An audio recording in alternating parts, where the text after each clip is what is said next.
Good evening. Everywhere I go on this island, it seems to me I find degeneracy. Watch a few movies, take a few notes. See, it's a lot scarier when there's no motive, Sid. We have a bargain. Watch a few movies, take a few notes. Do you feel the pain? Oh, see now. Pain, I can assure you, will be exquisite. Watch a few movies, take a few notes. His entire work consists of violence, all the time, obsessed with the issue of violence. Mayhem, gouging out of eyes, autopsies on the stage. Come. It is time to keep your appointment.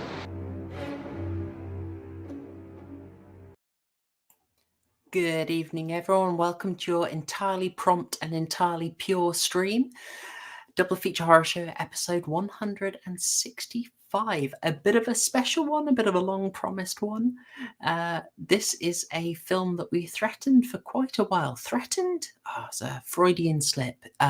Promised, considered, entertained for a good while. We're going to be covering Mitchell Lichtenstein's 2007 black comedy, Teeth. But I would never try and take on such a thing on my own. We're going to be getting straight into it. We're going to be running an efficient stream tonight. And I have, as well as my regular co-host, Murgoot, and TCG, with a very fantastic avatar this time. Hope you're all hungry. You are terrible. Would this have been better if it was called Jaws 2? Oh, well, unfortunately that name was taken, wasn't it? Yeah, alas. Yeah, people may have found this one hard to take, but at least it wasn't, British Teeth. Yeah, yeah, the big book of British teeth. Ralph, why must you turn my office into a house of lies? That's enough. That's enough. Well, we are, of course, joined by Haryan tonight. Hello, Haryan. Hello. As you can tell, I'm anal thought tonight. So I think that's, I think it's relevant to the film we've just watched. I'm put off a lot of things. Yeah. Oh, extremely relevant. Yeah. But, we'll be a bit of a risque name. I mean, we're going to be doing our best to stay family friendly tonight, as we do every single week here. Always trying to be family friendly. Oh gosh. But careful application of euphemisms, I'm sure we'll be fine. Good to see regulars in the chat. Hello everyone. If you are a regular and you have not said hi, do please pop that in. It's nice to see you, and it's also, helps the old algo. And I say it will be an efficient stream tonight. I'm afraid I'm somewhat ill, but luckily we have a full panel to help power through it. And this is one I've been wanting to talk to you through for a while. But before we do that, a quick round of shilling. Of course, everyone's links are in the description. But Haryan, any shilling you'd like to do? Oh, yes, we do it first. I do this at the end of every video, and I've already forgotten what I do. Right. There's a few things. I do Wellington Project. No, we don't. We're not the Wellness Project anymore. Worcester Club stuff first. Mondays, for quite some time now, well, for like the near future, basically the foreseeable, every Monday we're going to be doing a history stream on the Roman Empire. Now, I know nothing about it, so we've got Jack in, who... I don't know how many pages of notes he has, but you may have noticed a few weeks ago I put out a supercut of one of three of our streams, even covering British foreign policy from the 19th century. He had like 10 pages of notes for that, and it took us 3 streams. He's organised 7 series for this Rome series, so I don't know how long it's going to go on for, but we're doing the first proper one next Monday, and that's going to be Mondays for the foreseeable, barring like Christmas, New Year, what have you. So we got that. He's done to you what I did to the Lotus Eaters with Stanley Kubrick. Yeah, effectively. They thought it was a 2-parter. Oh no.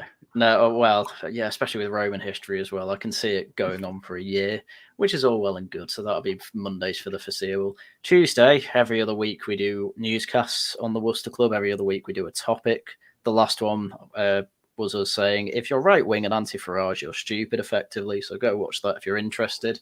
You can argue in the comments. Plenty of people do. We enjoy that. Argue with us on the Discord as well. They're in the link. The links are in all my videos, etc. For my channel, I'm playing through Dustborn because I hate myself. It's not a very good game. Wouldn't recommend I'm it. so sorry. I wouldn't even recommend watching it. I just get angry. It is the worst game I've ever played. I was going to ask you if we were Dustborn, Haryan, like who would each of us be? I can't even tell. Like they don't have character. Are any of us Muslim? One of us can be the Muslim one. crime guy. I knew you'd say me. Yeah. I don't know. Assalamu alaikum, brother. Yeah. God, I don't even know. Like no one really has a character apart from like vague stereotypes that then they try and break. Like the dad type character. Oh, he loves soy and knitting. Like I if I was making fun of woke writing, it's what I'd write. So anyway, go watch that. That's on my channel. Laughing at the Guardians on Saturday. You know what you're in for there, I suppose. Most people in this audience know me, so you know what's coming there. And then I'm almost making daily videos at this point, but I don't think that pace is going to keep up. A lot's been going on recently, so videos out as and when. Latest one was about Badenoch and Gemrick being Tory leaders. Either one of them is good for the rhetoric win because at least they're trying to move things right. But they're probably going to sink the party. So there you go. That's that in a nutshell. So now you don't need to watch it. Cheers. All right. Cheers for the TLDR, mate. It's all right. You want to go for the T's, not the TLD. Anyway, it's all good. TCG? Me, well, other than the fact that I'm pretty much inactive these days, I will be. Oh, I don't really know if I should commit to it. Yeah, sort it. A lot's like Haryan, a lot's been going on behind the scenes. I had a new drive put in, pretty much redecorated the entire house these last few weeks, which has been quite stressful. Not that you need to know that, but that's where I've been. So yeah, I also got myself a second job because I'd like to punish myself like that. And I am working on a video. I am actually working on a video. Dun, dun, dun. Yes. Wow. Like Harry, and I'll give you the TLDR right here, right now. It's about Nottingham's first and only to date serial killer. Ooh-wee. You can help by expanding this list.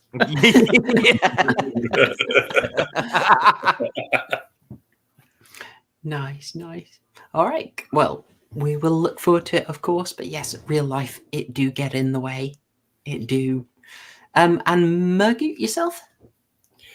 Not much to shill aside from my ex account at Murgoot.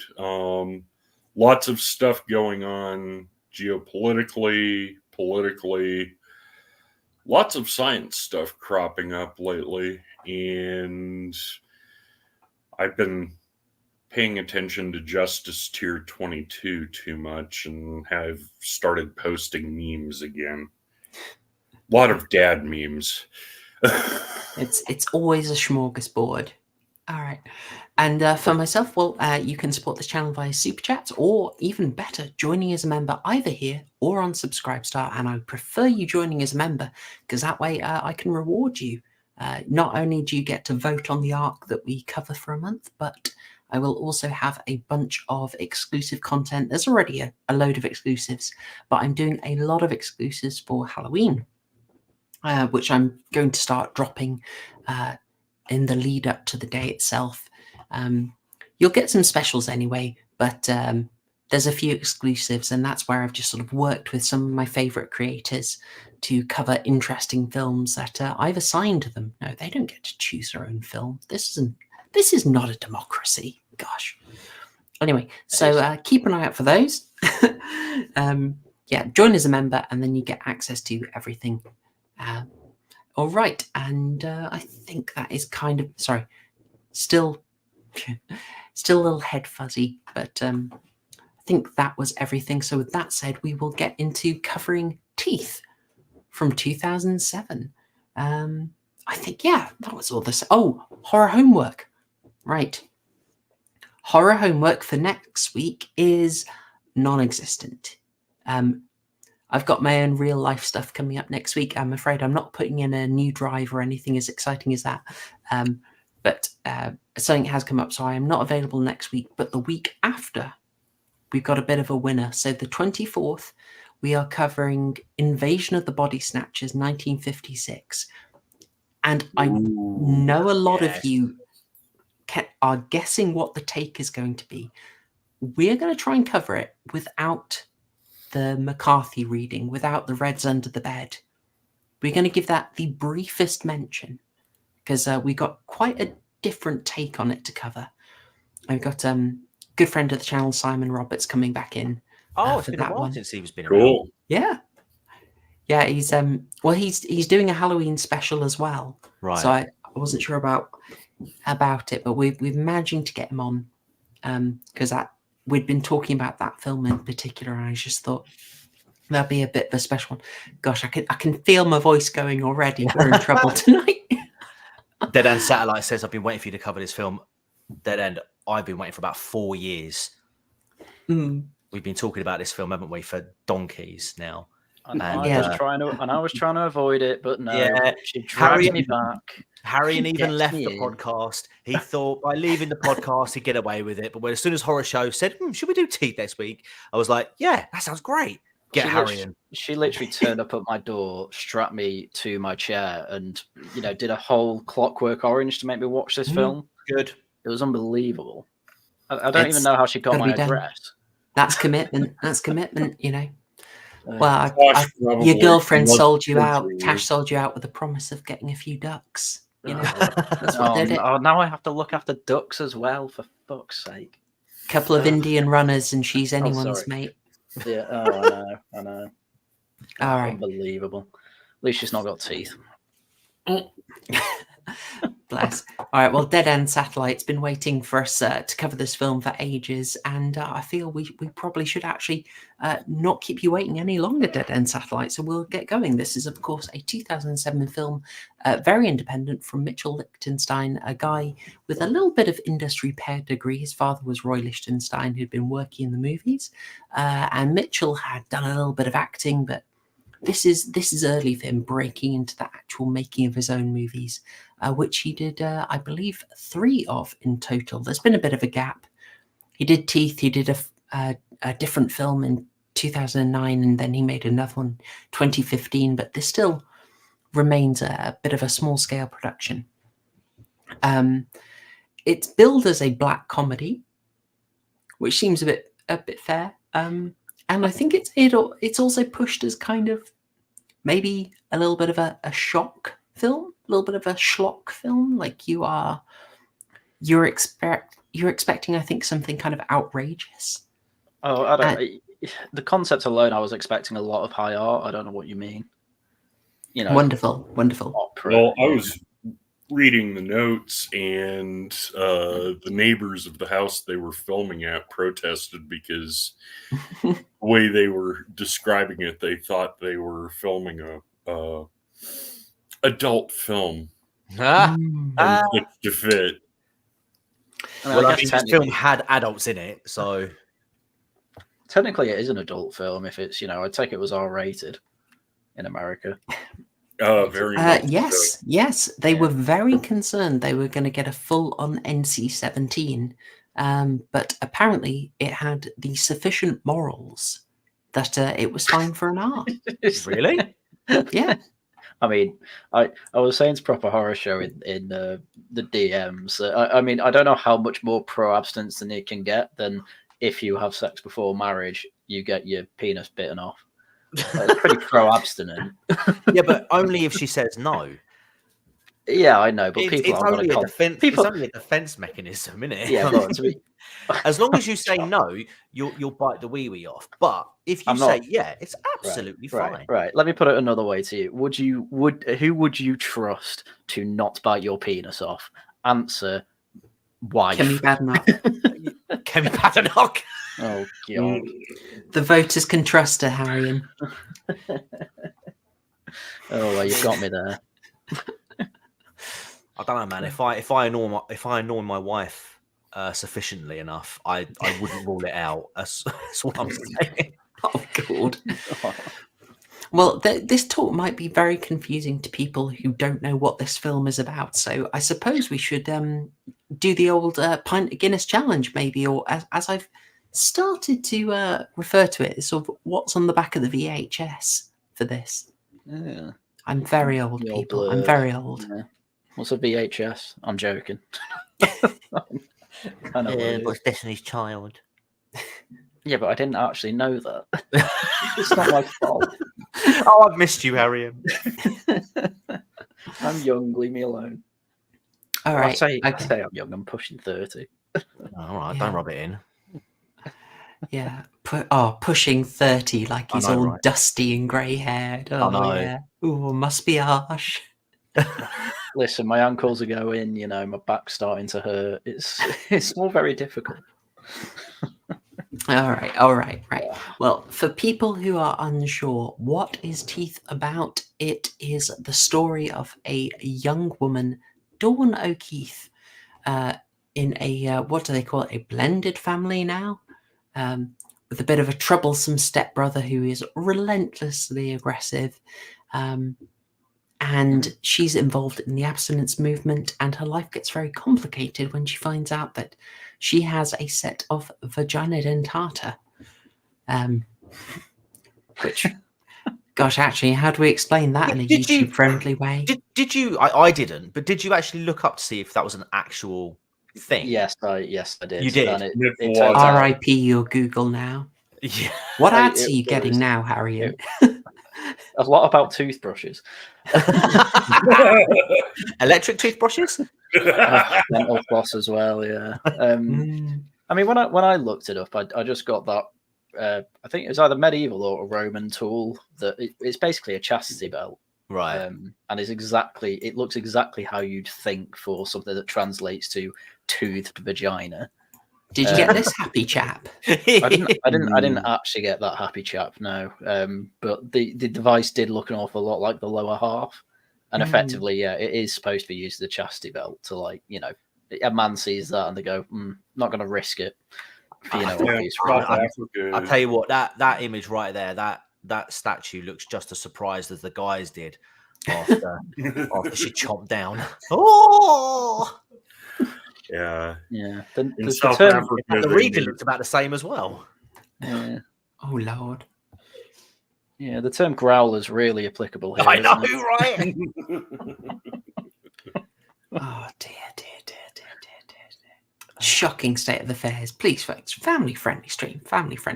Oh. Yeah, well, Dawn's possession of vagina dentata complicates things. She's a sort of sexually naive young girl. And, let's see, her first sort of less than consensual encounter goes very, very wrong for the person trying to force himself upon her. What do you And mean? she then goes on something of a journey. Hang on, what about the opening scene? I was going to say, no, her first one wasn't that bad. He only, you know, it's like Charlie bit his finger. Oh my god! Wow. I'm just saying, Oh, we've got to be no. accurate. with this Imagine VHS selling one. that one as an NFT. God. Oh, dear.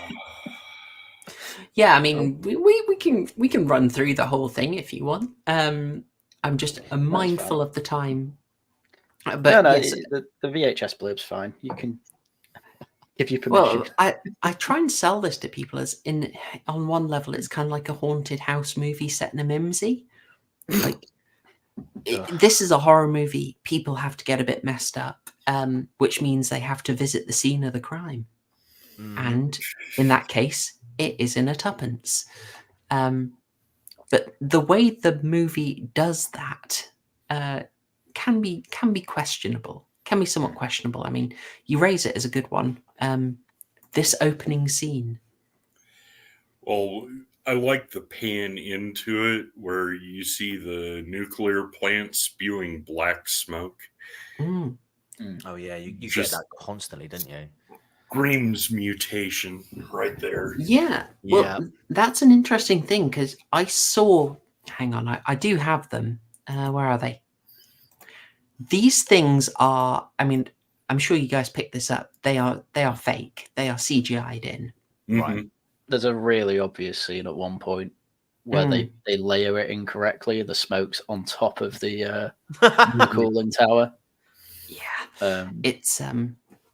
It's not always done very well, but I think it tells you something that it's very deliberate that is there. I had a completely different reading of what those towers were there for. Boobs. We will. I was going to say that. I genuinely wondered for a second, but I couldn't see that. But I don't know. I'll be honest. We might as well, since we're talking about the towers. I thought they were there to sort of indicate the toxic environment that Dawn grows up in. Not in like literal pollution gave her a mutation, but that literally she's in a toxic sexual environment. Like I didn't think of that. you get loads of shots of them, and I particularly noticed like black smoke coming out after she had gone to high school in the movies, like indicating like this nasty stuff is just like all around her. But I think the director did have that alternative intention, that he intended it to be like, oh, the power plant gave her a mutated front garden. In The Simpsons, you get a fish with 3 eyes. In this, you get, well, you know what you get. Keith. Oh, You get a curse that turns into your greatest weapon. Yeah, I know, right? If she was, she could legitimately be a superhero. I mean, think about it. God. What would a superhero name be? Yeah, I know, right? Chat. What would the superhero name be for Dawn? Do you prefer the Flash or the Gash? Nah, because the Flash has already been taken. Ah. So I don't know. I mean, Male feminist hunter. Bully Hunter. Oh, dear. You have to think of some names. All right, okay. Buzzsaw. Buzzsaw. Oh my god.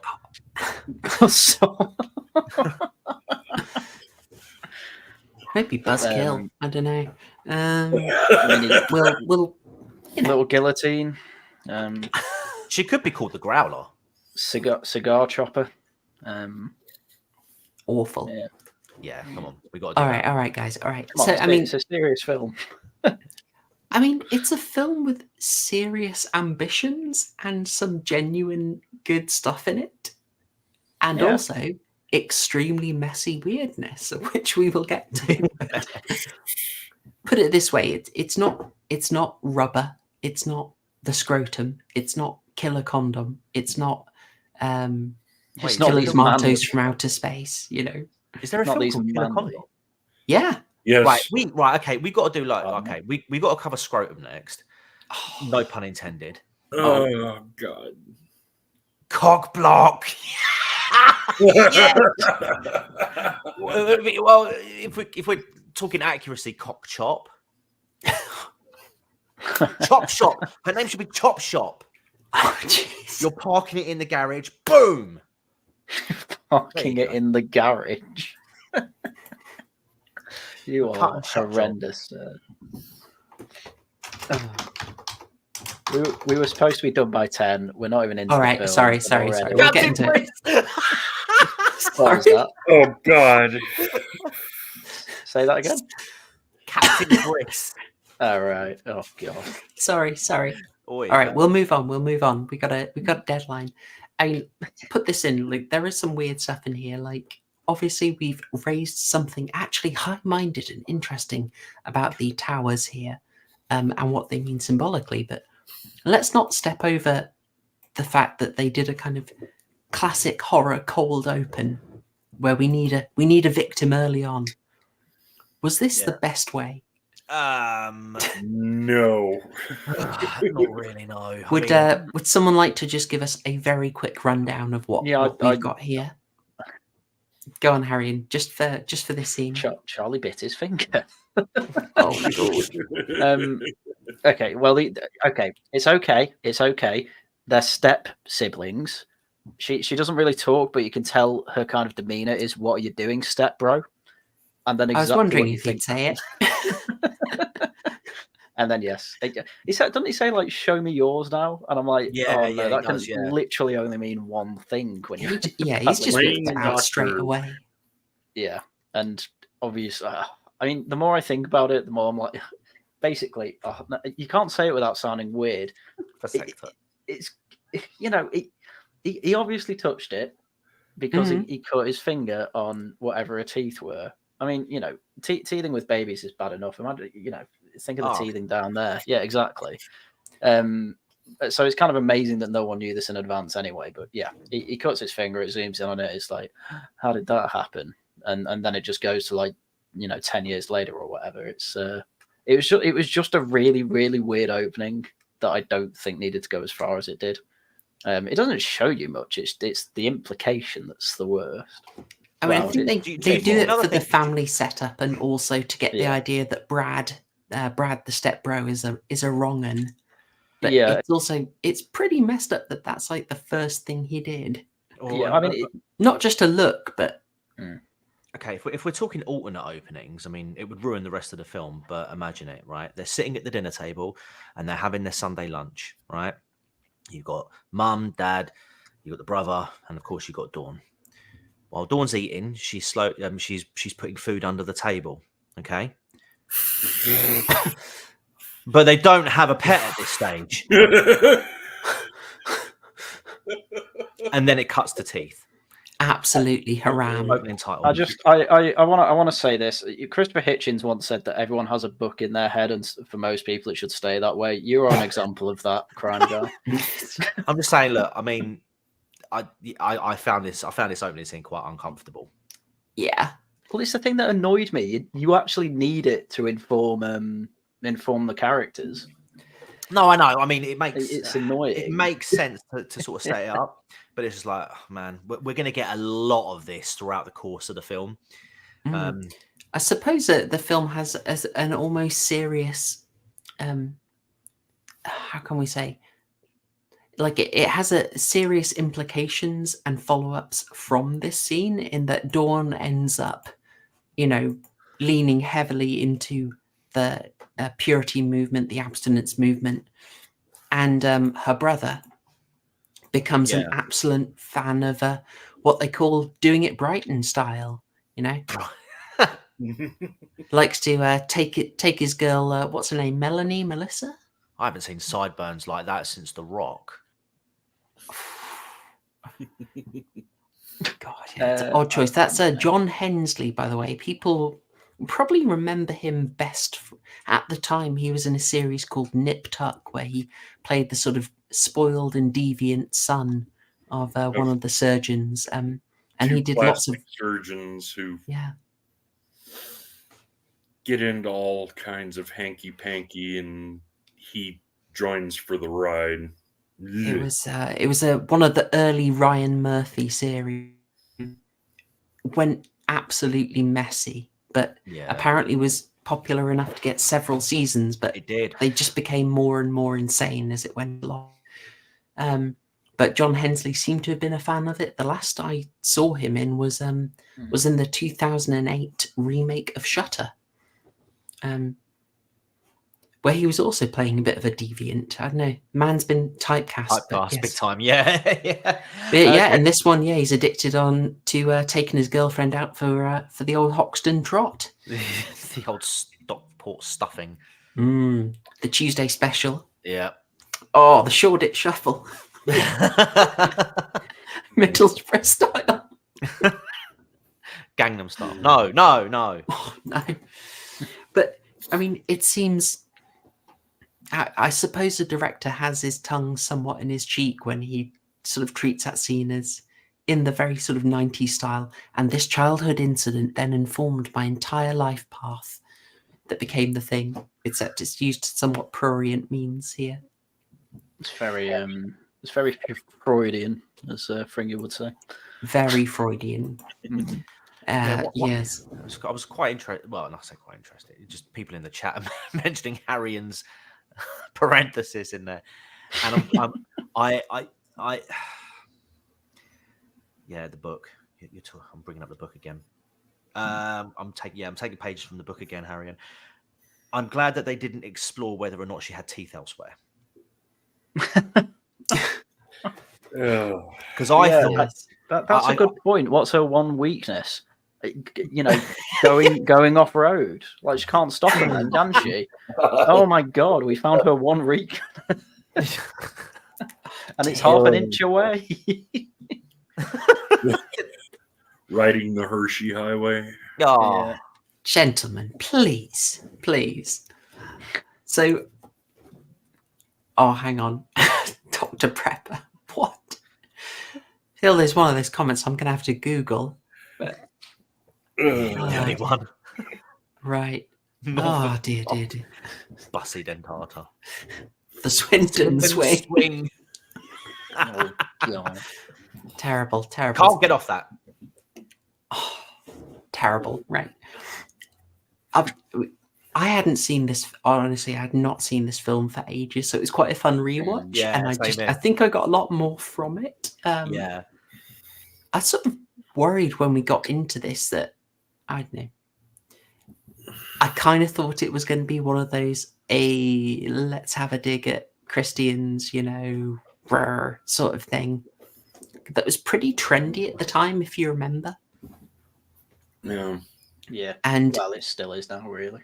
Yeah. But I didn't get that vibe though. I felt very much like it was an attack on men, if anything. Yeah. It moved away from that. I was pleasantly surprised. I sort of saw this and my hackles went up because I was almost like, oh great, here we go again. And Haryan said, no, it's not doing that. And kudos to it. I don't think it did. In fact, I would venture that could we say there's almost quite a healthy attitude in here? Yeah, definitely. Yeah, I would say, yeah. I mean, to Christianity and the importance of like purity, definitely. It takes that seriously. The film wasn't having a go at kids that want to be abstinent, or the abstinent movement in general. It's having a go when it goes a bit nuts. Like when they've got all the stickers over the female parts but not the male parts, and the teacher just can't explain why. The teacher is ashamed of everything. Yeah, which I don't know how true it is. If America, like areas in America, like they only show the male and not the female one, I would have thought they don't show either. Oh, Horrorshow, you missed a trick there. You should have put a picture of the British's face over that. Oh, don't worry. We've got a bit of the Britisher in this. Don't worry. He's helping us out. You're playing a very dangerous game, having most of the male anatomy on the left there. Yeah, I know. With YouTube, but which would have been ironic. We'll see if I get away with that. I mean, let's put it this way. I don't know.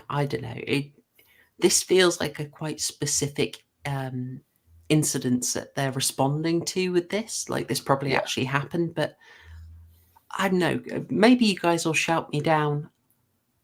I don't know. There's a sort of like how much of it is actually necessary. Like, I'm quite sex ed skeptical. So, I mean, I had to. Well, I remember doing sex ed at school. I was 11, to be fair. Did it. Mine was at a Catholic school, so it was all very professional. But I did have to watch a live birth, and I never want to watch that again. So, come on, there's joy in it. There's joy. There's joy in it when it's yours, Murgoot. Yeah, but when there's blood and poo flying everywhere, I'm a bit put off watching the whole thing. I tell you what, Granted, I almost passed out. My ex had a C-section when they pulled out the uterus and massaged it and put it back in. That's where I stood up to see what was going on, and I sat back down involuntarily. Oh dear! But it's magical when it's yours, but if it's anyone else's, Harry, and I'm completely on side there, mate. I mean, I don't know what your takes were for those who have kids, but I'm very much, I check to see what's going on. I don't think Tash would let me. We're talking about birth, babe. Do you think, guys, lights out kind of gal? Gentlemen, please. you know, some might say that the film kind of loses a few points here. You think? Well, if it's trying to say this is a double standard, you know, it's kind of weird that we can show male genitals all over the place, no problem. And the film actually includes quite a lot of just casual full male nudity. But it also doesn't show any female genitals itself. It And shows a lot of given- turgid male symbology. I mean, Yeah. Well, just given what this film is about, it's kind of noticeable that the film does not show it. So it's kind of given itself a gold star, you know? I like that. Yeah, as I say, I don't know. It would probably be sidetracking a bit, but I don't know. I can see sort of a point. It looks a bit silly here when you've like obviously got the censorship on, rather than just like wondering whether people really need such graphic stuff in sex ed. But you know, I could be shouted down on that. But, I mean, I think from an anatomical perspective, I think like this would be a bit unnecessary. I mean, I don't remember doing it, but I think it was like when I was like 10. I think we did it, but I don't remember it in depth. But I mean, I wouldn't have an issue with, okay, this is what this is what that is, this is what this does, this is what that does. If it's purely from sort of like the scientific reproductive perspective, I don't have a problem with that. It's maybe if these textbooks were a bit updated and were based in California, that I might expect to see a few more gold stars on there. I don't know. I was in high school in the mid 80s, and when I was in, I think it was the last year of grade school, primary school for you guys. I was going to Catholic school at the time too, and they used slides from Grey's Anatomy, basically. Like, oh, really? And then when I hit high school, we had health class, and our instructor was rather gleeful about it, even in the 80s. Then again, he had us do reports on drugs, and I was assigned phencyclopine, PCP, and I had to give all of the side effects. So he was, I can't remember the guy's name, but he was odd. Really, really odd.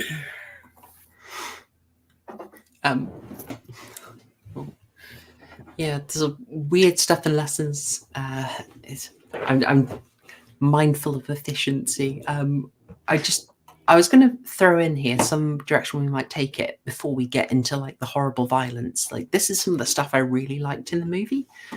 Like there's a bit of a tension here that they show us the gold star that's meant to sort of preserve modesty and the awkward teacher. But what we see outside of that is kind of like, I feel like a genuinely sympathetic depiction of what it is like to not be, I guess, to try and be more modest, to not be with the main culture. Because it seems like the main culture is really against what Dawn goes for. It's like a standard high school experience, isn't it? Yeah, I think it shows a sort of quite hostile environment. This is exactly what it's like saying you're straight in 2024. Facial expressions and everything. Yeah. Oh dear. Oh, by the way, I don't know if anyone picked up on the fun with the surname. O'Keefe. Yeah. What she's O'Keefe. Georgia O'Keefe, right? Who? Oh, the artist. Artist who did Vagina Flowers. Right. Exactly right. Yeah, I think it was a cute little homage to Georgia O'Keeffe there. Exactly, Murgoot. Exactly. And the film gets us quite a few sort of symbolic vagina dentata elsewhere. We may never see the actual thing, but we do get a few of them. So I thought the reference to O'Keeffe there was quite clever. Dr. Prepper got there as well. These are just flowers, these paintings. You failed the Rorschach test, Haryan. Oh, that one's suspicious. Oh, I see. Not all of them look like vaginas, all right? We may also have, so this I think is actually genuinely sympathetic. I came in, I thought, oh, there's just going to be crapping on anyone who isn't the latest version of progressive. No, I think a lot of sympathy here. And I don't think we get any better version of the sort of messed up culture than Brad and his girlfriend. Oh, yeah. Sleazy as all get out. Yep. This is the best scene for me. Is it? I just think like feeding the dog. The dog biscuit. Yeah, just that it's great when she's sort of not sure if he's actually doing it. He's teasing her, and then she looks so awkward about it. Like, it was really funny. As soon as she opens her mouth to say stop, in you go. Classic Bants. It's almost a bit like foreshadowing. I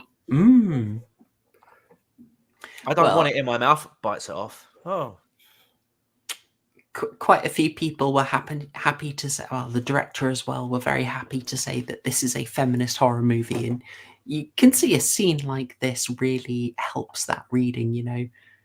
Treat a woman like a dog, give her a dog biscuit. He's got a dog called Mother that he keeps in a cage, you know. You know I did find that odd why he called the dog Mother, but I felt really bad for that dog. It's because it's a big dog. It's because he's real real mum in a with them. cage. Well, I mean, that's certainly what he thinks. To be fair, no, the dog was fine. Like, the cage was like the bit in the room, but it had a dog flap. It could go out at any time. Yeah, like, it ran in and out. That dog's actually got a pretty fun life. I did not notice that. That is a relief. Mm-hmm. Yeah. Oh no! Dog. Don't make me play the song, guys. Don't make me play play the song. It. Play it. Oh, I'd have to look it up. No. All right. If anyone wants to hear the dog pill song, it is in my was it last year's Christmas review, the second one. But you have to wait quite far in to hear it anyway. One of the worst things I've ever put on this channel. Never mind. I don't know. This is going to be a contender. It is too. God, you cracked up during the scene, surely, Haryan. I don't know. I don't know if I found it. I think I gave a smirk right at the end. Like the in between bit, I think I was just like, you know, the cockeyed emoji. That was my face watching it. I'm like, what's going on? And then he put the thing, and I was like, huh. It is nice how long it goes on. Just they it is really awkwardly play long, out. isn't it? It is awkwardly long. It is quite a while, which I think worked. To be fair. Yeah. But yeah, I mean, this is the scene where she says, "I have a perfectly good YouTube not friendly word, meaning vagina." To which I was like, "Oh yeah, I get why he's like that. I get it. I understand. Yes, I think I'd be the same too, to be fair."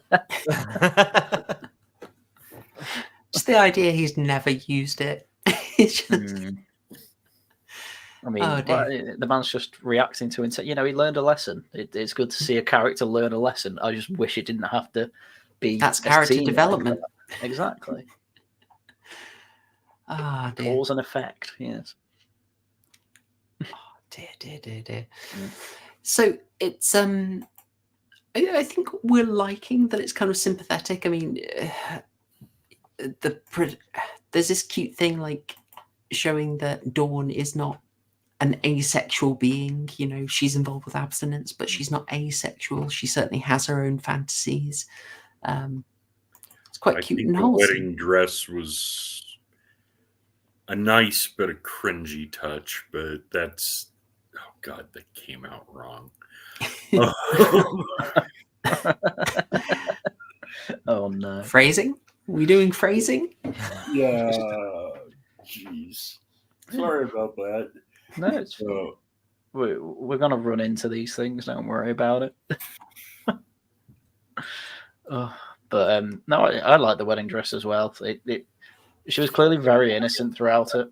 You know, you could say this is a coming of age film, I guess, just in a very, very dark way. forced upon or into her, if you will. A twisted American pie. Yes. Yeah. Except it didn't ruin the pie. I'm sorry, but I'm very disturbed by that item on the windowsill. I noticed that too. You noticed? Yeah. I was wondering. No, the crystal Christmas tree. Yeah. Is that what you call it? Is that what the kids call it these days? Put it this way, it's probably how she found out she doesn't have teeth there. Oh, God. Did you find yourself somewhat distracted by the lamp in this scene and wondering if it was symbolic of anything? No. I mean, it does stand out from the rest of the room, color-wise. I am slapping this one down. That is not symbolizing anything. No, the lamp is red, the ring is red. Is there a connection? I don't know. I think she's a girl, dude. Does her vagina have bulbs in it as well? All right. Vulva. Just Vulva. There you go. Just wondering. Like, at this point, it's quite tender, it's quite sweet. The fact that she and this lad... Discount Adam Driver. Oh my gosh, he's so... There's two people looks like Adam Driver. Where's Driver the other guy? Adam Driver. I'm pretty sure Adam Driver's the other this one. Guy. Yeah. Kylo Wrecked. Yeah. Oh no. Gyno Ren. I don't know. Oh wow. There's a sweet thing where they want to be loyal, they want to do the right thing, and they really, really struggle. And it felt very honest. Like, this is the part of the film where it's played pretty darn straight. Yeah. It will not stay that way. But for this scene, we're expanding on the full premise of it. And this is played as pretty straight, nasty horror. I think it's fair to say. Yeah, I think that's right. So should we talk about, like, does anyone want to talk about this scene in maybe a bit more depth if you've got further takes on how you felt? No, thanks. I don't want to get deep into this film. Thank you very much. Get your hand bitten off. All right. I mean, yeah, the wholesome swimming, and then they find their little den. I mean, I'm not being funny. As a man, if a girl took me to a little dark hole like this, Harry, you know, yeah. I'm just saying there'd be signals. Ooh. Took her to a little dark cave. Yeah, exactly. I mean, you talk about signals. You're not wrong. I mean, it's pretty bloomin' deliberate, isn't it? Yeah. I don't think it's accidental. I mean, they're in this sort of idyllic Garden of Eden-like environment that they return to. They go into the lake together. That's already one thing. And they gather round, the rope. Both giving that a quick tug, And then after getting on that thing, they go into the cave, It's not exactly subtle. I mean, I've got this shot of the cave that we see afterwards. Oh yeah. That's pretty smart. I didn't notice that. It's That's totally really cool. deliberate. Yeah. I like that. Yeah, I mean, for all that, obviously this movie gets very silly, but I would not say it's stupid. The directors put quite a lot of thought into a fair few bits of this. Yeah, those shots. Those single shots were very intentional. I have to say, I spotted this as well, and I thought, okay. Yeah, it's nice. I liked it.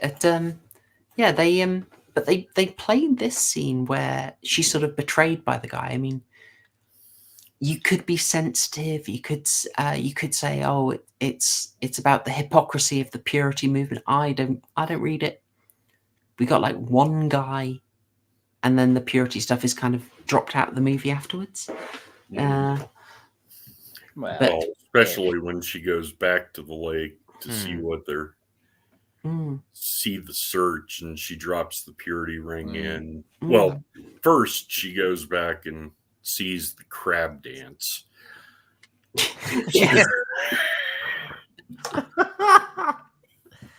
Oh, that's oh dear. Yeah. I mean, did the horror of this bit work for you?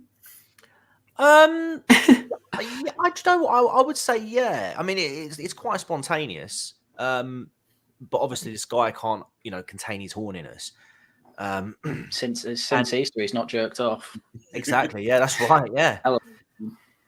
I mean, it does. Yeah, it did work for me. I mean, it's quite like, please stop, for your own sake, if anything. Like Jesus, like if you knew what we knew, you'd stop. Stop. Oh God. Yeah. Okay. I don't think she actually knew at that point. No, she didn't know. She didn't know, but we know. Yeah, we know.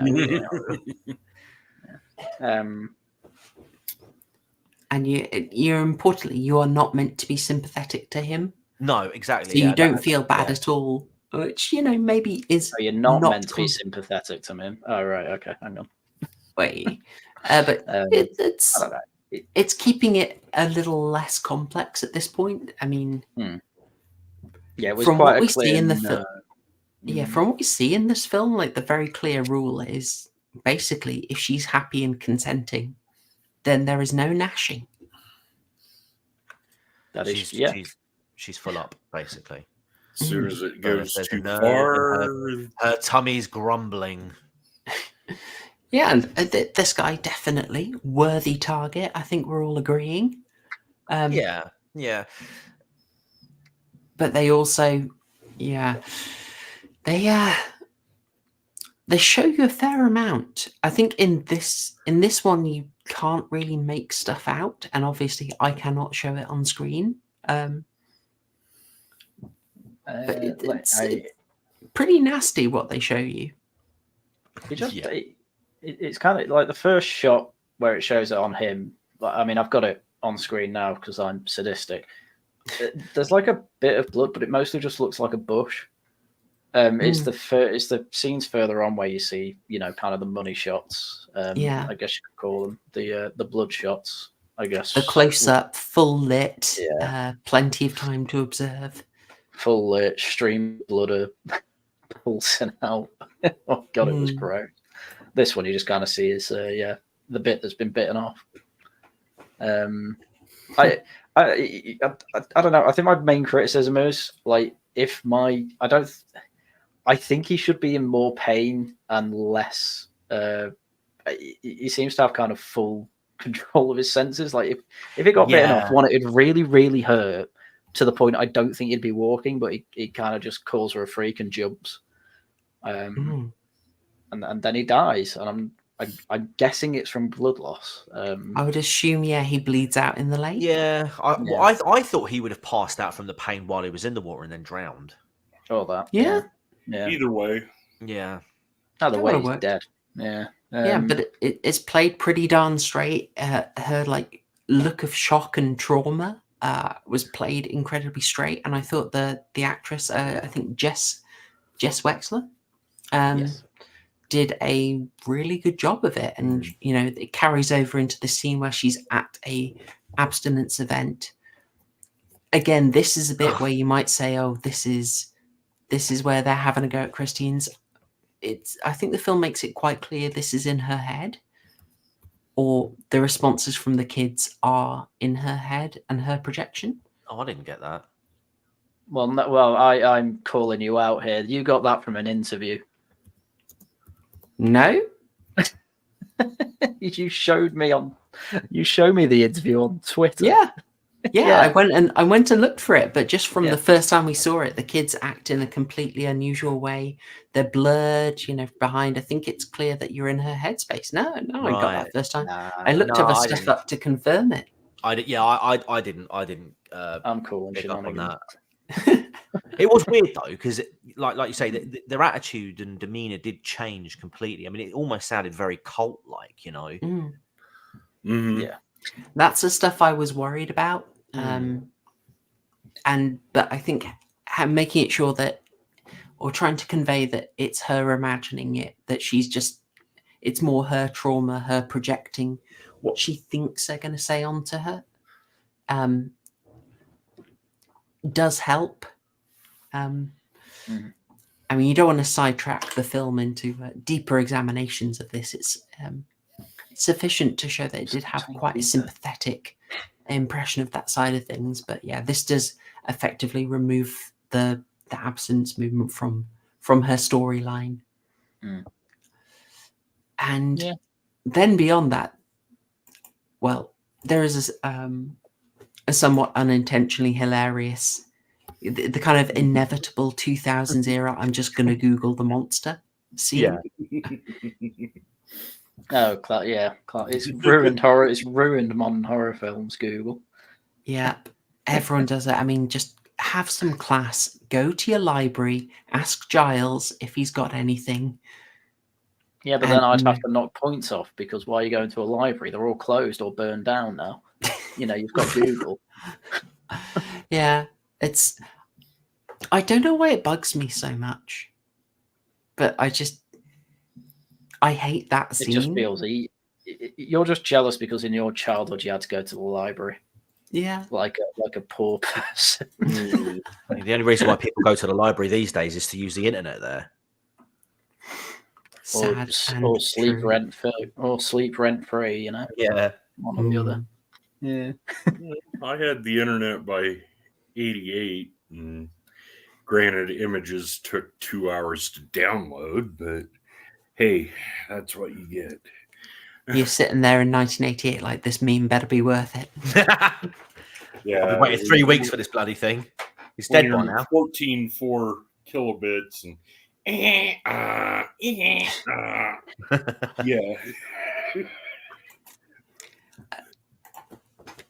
We Dr. Jellyfinger, your friendly neighborhood gynecologist. This was something Haryan and I had quite a discussion about, because this is where having talks about, we have a film that's quite compassionate and will continue to have quite heartfelt scenes.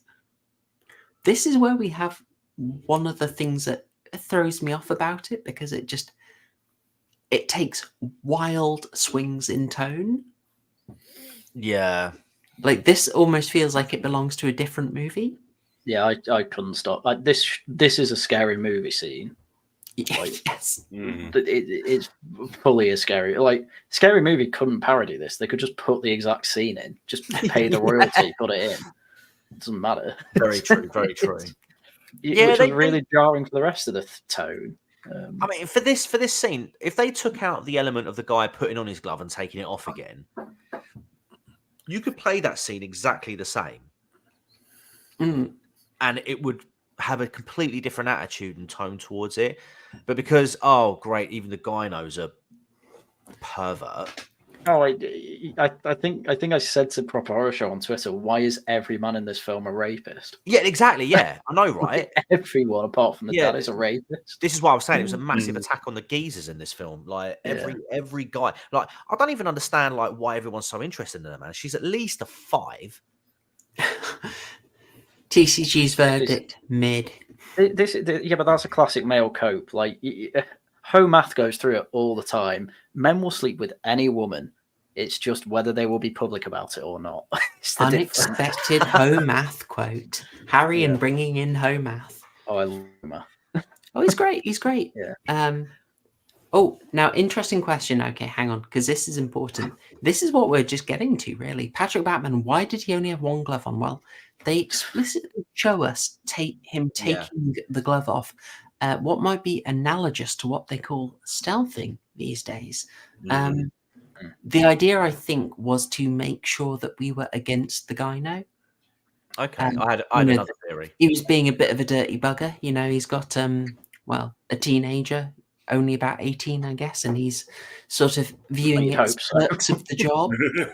I had another theory. Oh, go ahead. One for the pink, one for the stink. Absolutely haram. I think the point was almost for it to be sort of morally uncomplex for us as an audience, that we'll see, well, he had it coming, he was a dirty bugger. So fair play. I mean, well, even if he had the glove on,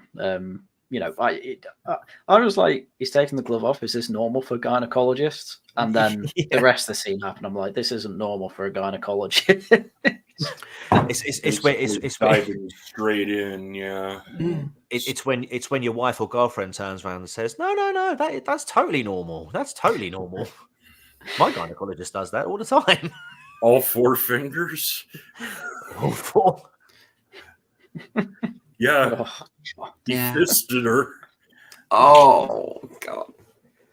I thought you were going to Got a say campaign. something like he does the exams and you can feel both hands on your shoulders, but Oh yeah. gentlemen, Oh no, I think my prostate exam's coming back to me. you see, I Power thought of power. Haryan, I thought you'd be thrown off by this. I thought you'd be annoyed. By I the was fact that- annoyed. I didn't Okay. like this scene. I thought it was stupid. Well, hang on. I thought you'd be annoyed that basically he does the exam without her really saying what she needs. Like, I'd have thought she doesn't give him a reason to actually do the exam, and that really annoyed me. I know, yeah, same here. You know, he's like, "Why are we here today?" And she's like, "Oh, just for a checkup." And if that was me, I'd be like, "I've got teeth in my ninny." Yeah, I don't know why Like- she. Well, I get being nervous at the doctor who's looking at your most private parts. Like, I get why she hesitated. Yeah, which is fine. No, I get it, but I'd also be like, maybe less fingers and maybe more stirrups. Maybe put something metal in there. Something that I can't bite through.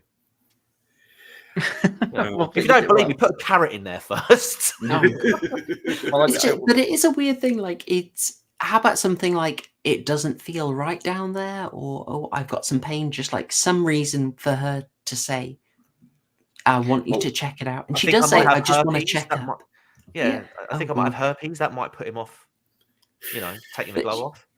But She but could again, just say I don't think she something, did. but she says it after he started, and he's I mean, maybe it's just that we get the idea he's a bit of a bad guy, but Well, I kind of took it as a, he probably gets girls in all the time who don't really know how to tell him what's going on. And as he said, it's like, I bet it's perfectly normal, like implying that girls come in all the time saying, I think something's wrong. And it's like, I don't know vaginas too well.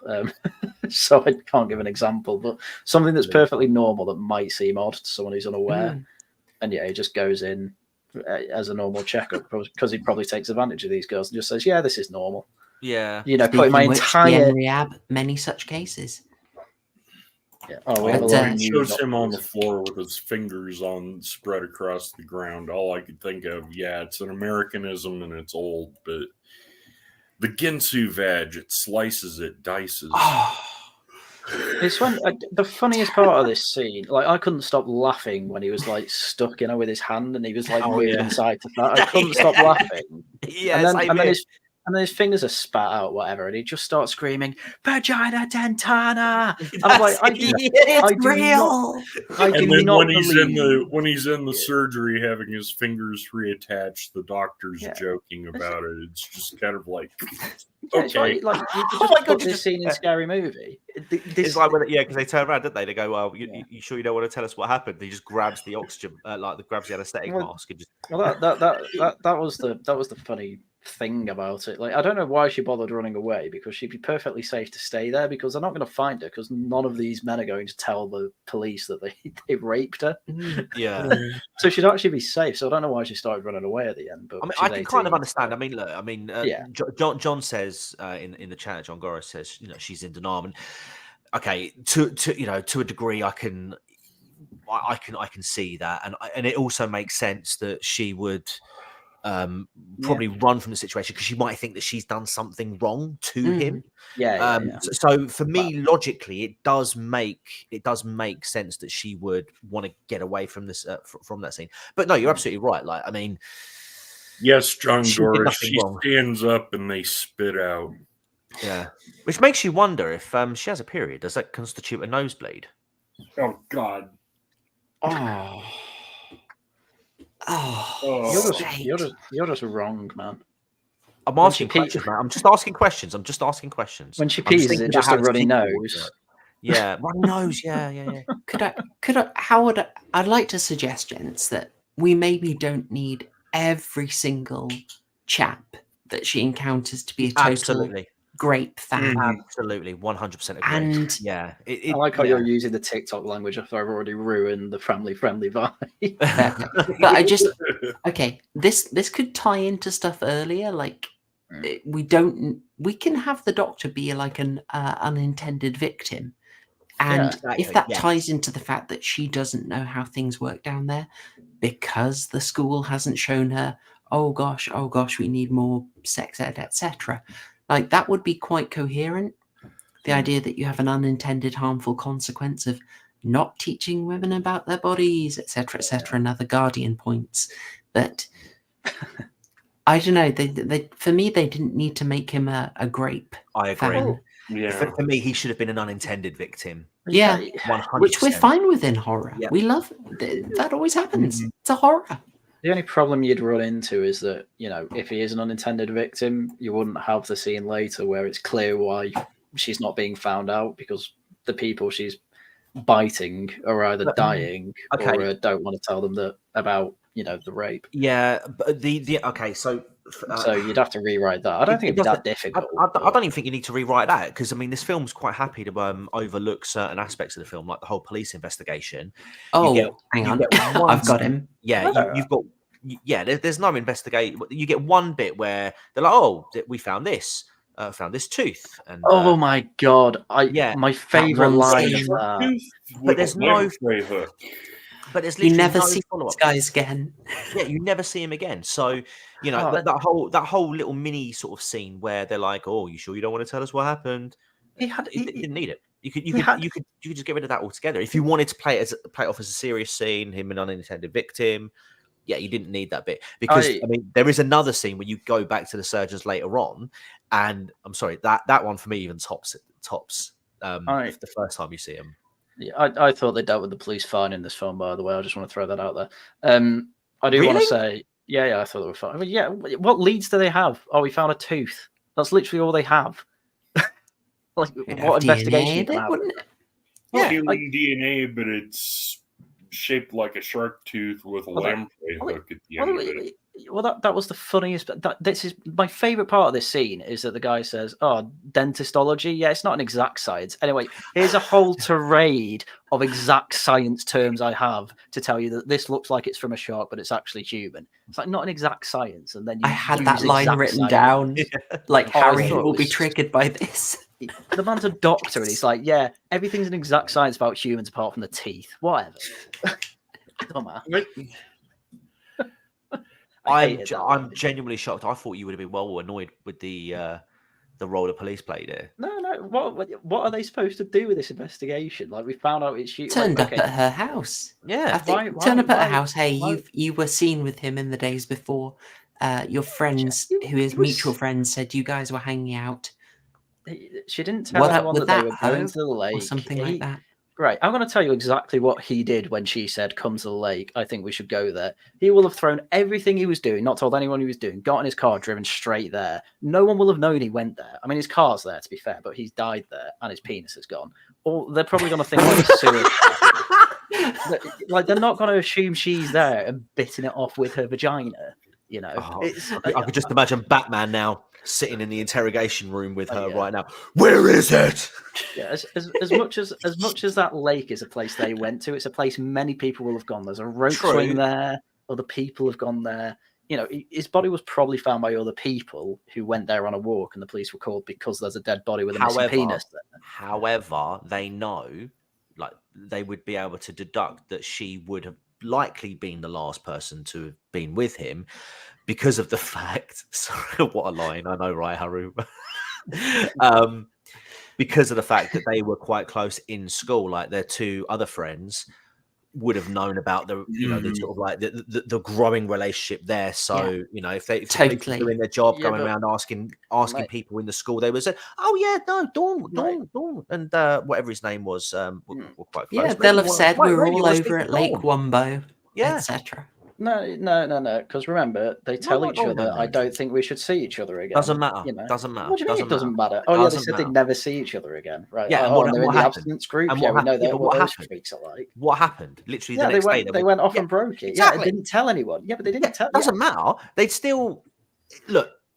all I'm saying is the So police would follow that up. They would follow that up. I'm So telling you, they would. I'm perfectly fine with them following it up, but bear in mind that this film takes over But they the don't. place of like 3 days. Yeah, because it's But they like a don't. 3-day film. Like that, you know, you have a list of suspects. You know, you'll go through them one by one. I don't think she'd be that high on it because this girl who's into abstinence, like she's going to be nowhere near his penis. Like it should be one of the last ones they go to. Yeah, no, I'm people fine with how lie. the police would do They'll it. have People known lie. he was hanging out, but I think what we're trying to get at here, the thing that's triggering us, is the fact that they only did this one scene.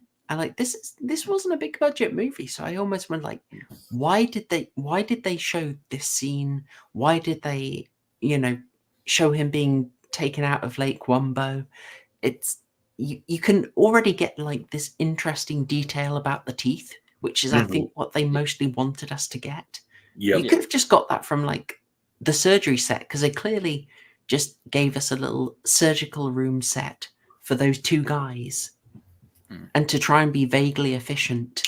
But then they did this whole extra setup, and it seems so inefficient. Like, I mean, spend your money how you want, but it just it weirded me out that we only see this. Also, I have to ask: is that a baby tooth, or is that an adult? Is that a grown one now? Like, does it work like the teeth in her mouth, or is it literally like a shark's? I want to point out, by the way, I am defending the police here. I've just gone through it, right? So she bites his penis off, right? And then there's like 2 days before his body's found. She runs away, literally something like probably 14 hours after his body's found. Yep. Like it doesn't take very long for her to run away. And the police are, they're still going to be gathering a list of suspects at that point. So yeah, I can understand why she was not interviewed yet. I'm defending the police. The police were fine in this film. What's the police investigation? Who knows, We're not doubting the professionalism of the police. It's just, why is this scene in here? This scene's in here to like give you the mechanics of the vagina. So I'm happy with that. I am not happy that they had that goddamn science line in.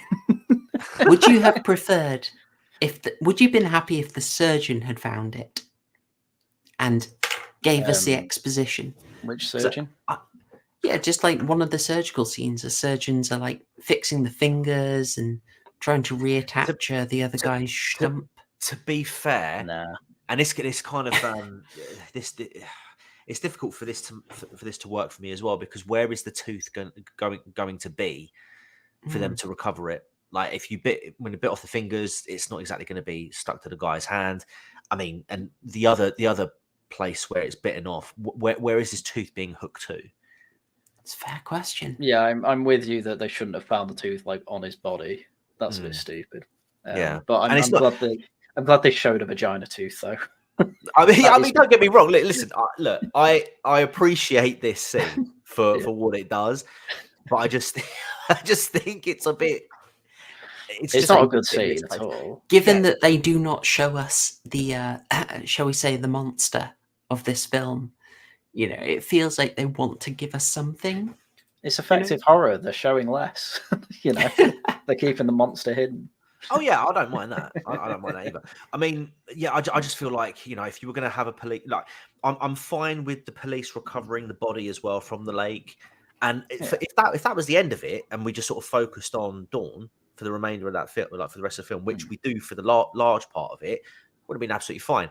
But this scene here just sort of took me away from. I'm like, okay, so there must be some sort of payoff for this later on. Like is this detective going to get like a scent of the closest they get to showing quote unquote the monster is when she's sitting with her sick mother and the Black Scorpion 1957 is showing on the TV, and she sees the scorpion up close with the mouth and the pedipalps, and she freaks out and runs out of the room. I thought that was a very good scene, actually. Just for how she was monstering it herself. Lovely stuff. Am I an idiot? I don't remember that. No, yeah, I do. This was after her mum died, wasn't it? No. Nope. Oh, hang on. It was when she was in her room laying down with her sick mother. Oh, right. Yeah. Yeah, that's right. Yeah, I do remember. Yeah, I'm getting the rooms mixed up. But, I'd like to just move on to the next victim, if that's cool. Oh, please. This guy, because just mostly because this was kind of funny and skeezy, is also another wild tonal shift. His bruise as well was massively inconsistent in this film. Yeah. Mm. This guy's an idiot. Never answer the phone when you're in the middle of fun time. What was he thinking? But what if you're bored? No wonder Tash beats you. No. She whips me. We have horses. Okay, so Haru, just to explain, Dawn is out and about. I think she ditches her bike, and she sees this. What's this character's name again? Oh god, let me try and get that Rapist for number you. 3, I guess. Our word is. I think it's Ryan. Ryan. Okay, so she sees Ryan, and Ryan gives Dawn a lift back home, and he asks her out. She says no, and then goes back indoors. This is after the first couple of instances have happened, and he drives off, and he's like, "No, actually, I'm not going to have that." Dawn, however, doesn't actually stay indoors. She buggers off out. So he goes back to the house, not realizing that Dawn's already left. He goes and knocks on the door, and then the guy with the rock sideburns comes, answers the door, and he's like, "I'm going to speak to Dawn," and he's like, "Well, no, get off my property." And he's like, "Well, no, I really want to speak to Dawn," and then he punches him in the face. It's like, get out of here. And then see, one good redeeming quality, he's being protective of his sister. It's so he can shag her, but you know. Yeah, I know. Right? Any residents of Austin, Texas, feel free to be offended. How's that per? Well, that is where it was filmed. Well, no. And set. Oh, right. Yeah. Hang on. So the NREAB's got commented this, and for this scene, like I was going to say, one of the criticisms we've got is the wild tonal shifts. So we're going to see her, like she comes in very, very sad, like messed up, and I think it's sold quite movingly. You know, she was in with the purity scene, and that didn't work out for her, so she's feeling totally disillusioned. Home isn't feeling safe. Her mum's sick, and it's like, okay, she's selling this quite well. We then get to a kind of American Pie style scenario, like this has American Pie energy. Was it that grapey? Well, not just, but like Not the American awkwardness, the awkward sleaziness, Right, and it's comical, like it's exaggerated and weird. But I think we do take a swing into the comic, and I've got to say, quite effective comedy, like her being slightly off her head and talking about, oh, the hero has to conquer it, and him being like, I can be that hero. I can be your hero, baby. Baby. Oh, that's in my head now. Can take away the pain. I can stand by you forever. You can take. Is this from American Pie? Breath away. That's Enrique Iglesias. Yeah. Wait for it. Oh, he didn't say who is he. Okay, cool. Yeah. Oh, weak. See, the difference a few years makes culturally, I'm telling you.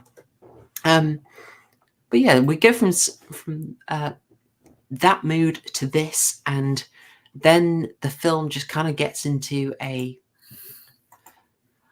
how can I say, we were in the sort of scary movie zone, right? Full on comedy with the dino, and we then go back into this sort of basically when we get this nice thing about when she's happy, when she's consenting, and yes, the giving her a sedative does make that consent very. I was going to say, there. just saying, when she's drunk, she can consent. That's what this film is saying. Take that. Oh my god, yeah, no, but then like, hang on, no, because like she's all, she's sobered up in the morning, and they're, yeah, they do it again, yeah. Yeah. It was consent. I'm glad everyone is enjoying this screen cap I got. I had my Yeah. choices, but it had to be this. So we will move off that very questionable first time. Obviously, we don't think that was exactly legit-y. It's not questionable. She let him do it. I'm just saying. That's what the film is saying. That is the film's point. Later, when she's happy, it's all fine. But it's when he takes a call, Yeah. she seems to sort of, I don't know, it moved. How would you describe it? It feels like a different type of comedy, like a sort of knowing comedy. It's not the kind of balls out slapstick, but the whole, you I think his two, balls are in. Yeah. like, oh, it's happened again. You know, it feels like a very different mode. Yeah, I think it does serve a purpose though, in that she can use it to enact sort of like vengeance or revenge, or it doesn't just have to be something that it's something that she can use to her advantage, which we then see again later on when it becomes fully like apparent, you know. Whereas this was sort of like because but the first two times, you know, she's like, oh my god, like you know, crying and you know what's happening to me, and then when this happens, she's just like, oh, not again. Exactly. She's at this point, she seems to be in control of it a little bit. Yeah, that's right. Yeah. It's almost like it's like the acceptance stage. If we're going through like the stages of grief, I think she's reached the acceptance stage now. I mean, the more I think about it, this really is a feminist kind of, I don't want to say wet dream of a film, but you know. If this film was made 7 years later, I would have thought. Oh God, I just had Zoe Five Guys. Yeah. Oh, Wynn could have written it, heavily edited, of course, but. I mean, I really enjoy that when she does kind of do the bite, she goes, "Oh God, not again." Yeah. Almost like she didn't mean to do it, but she really doesn't care anymore. She's kind of at the men of trash stage, which I'm not being funny with the 2 days she's had. I don't blame her. I know, right? I know.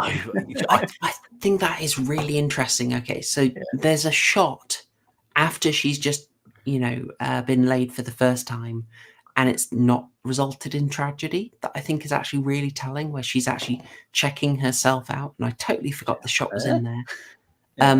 All right, I'm gonna have to. I think we'll get away with this one, but we're saved. We're saved. But I think it's really significant. Thank you for your service. Hang on, just think about he's got the view, hasn't he? I mean, he looks like he's looking right at him. He's not sharing. Yes, I think you do look rather scrumptious.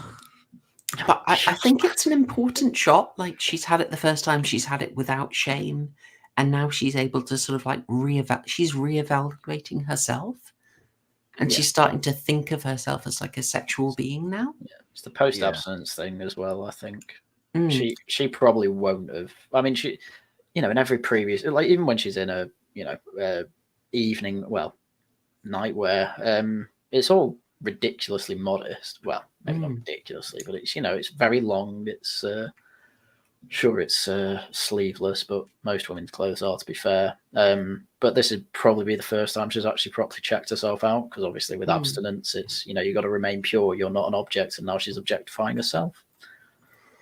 I think this is what the film intends as healthy.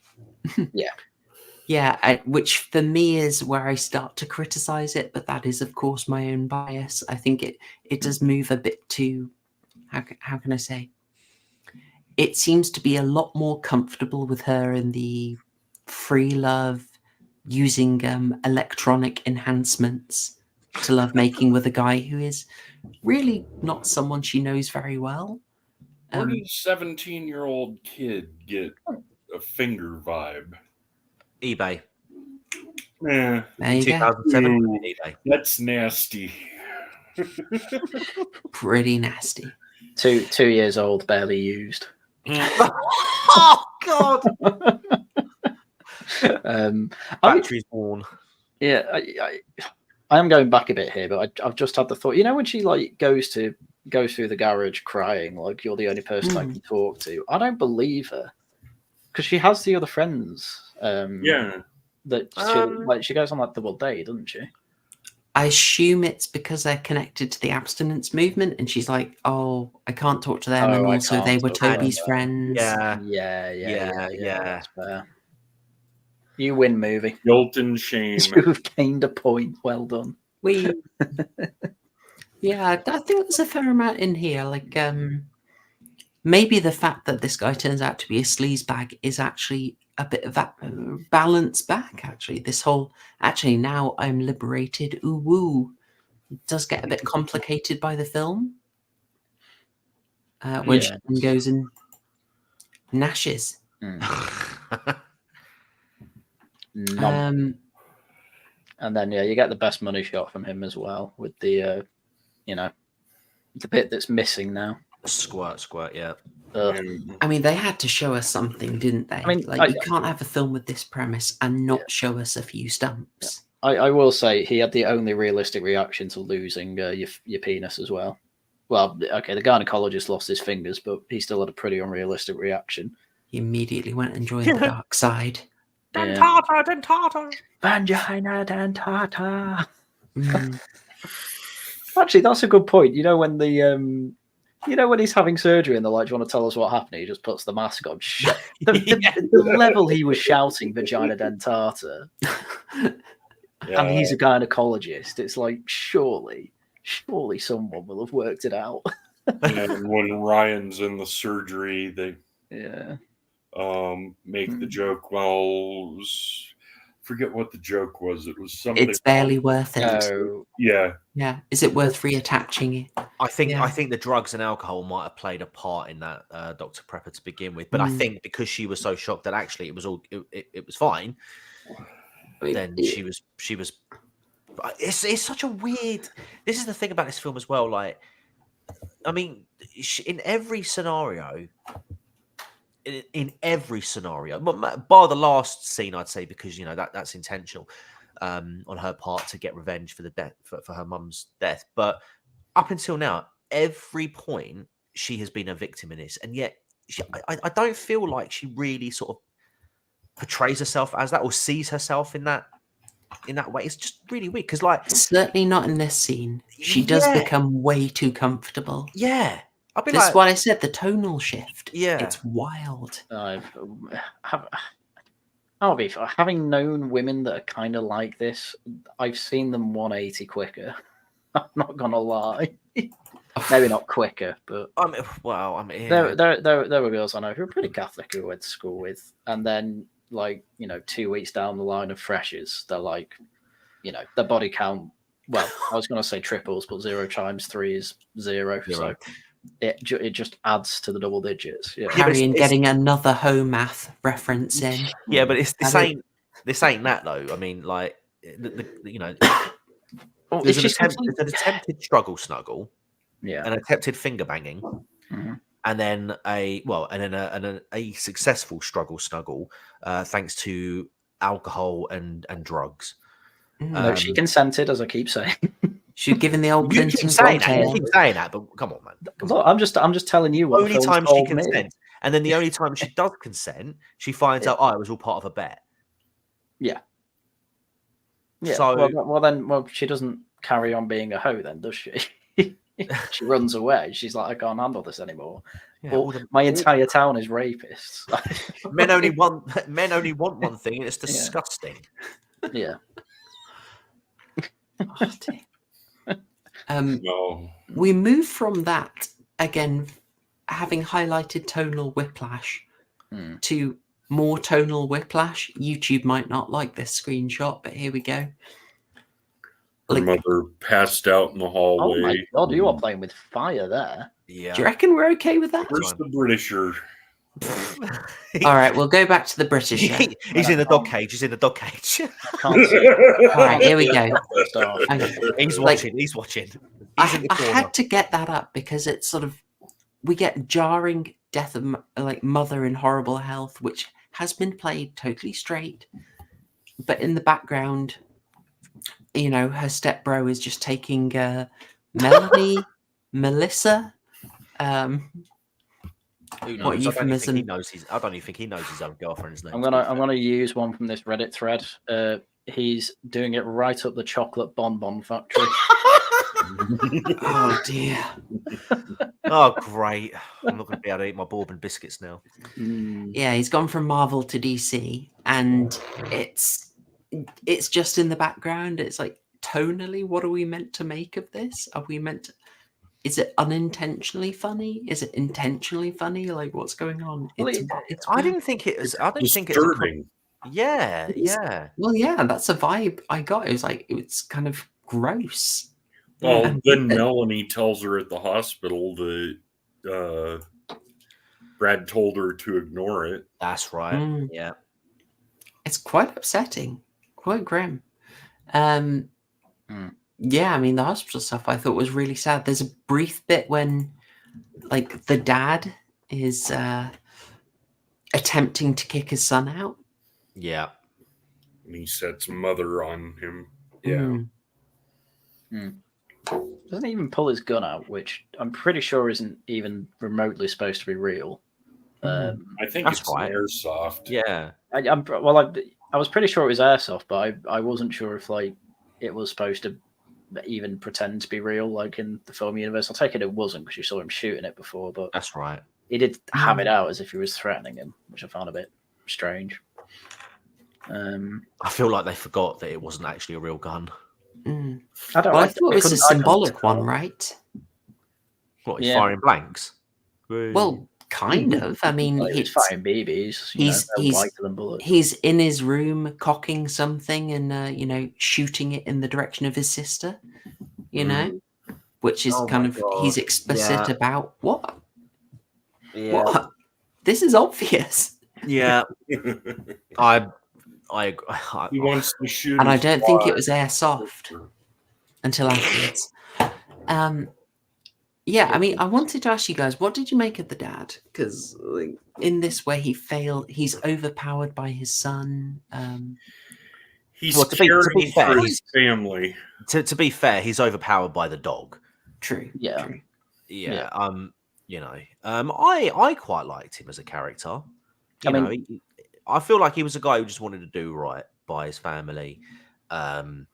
He wanted everyone to get along. However, I do feel like there was almost a sense of like denial as to sort of like his son's behavior, his son's attitude towards the family. Well, to get very Freudian again, I'm blaming it all on the mother because at the start, when the dad's like, don't talk to you about your sister like that, his mum says, "Oh, cut him some slack."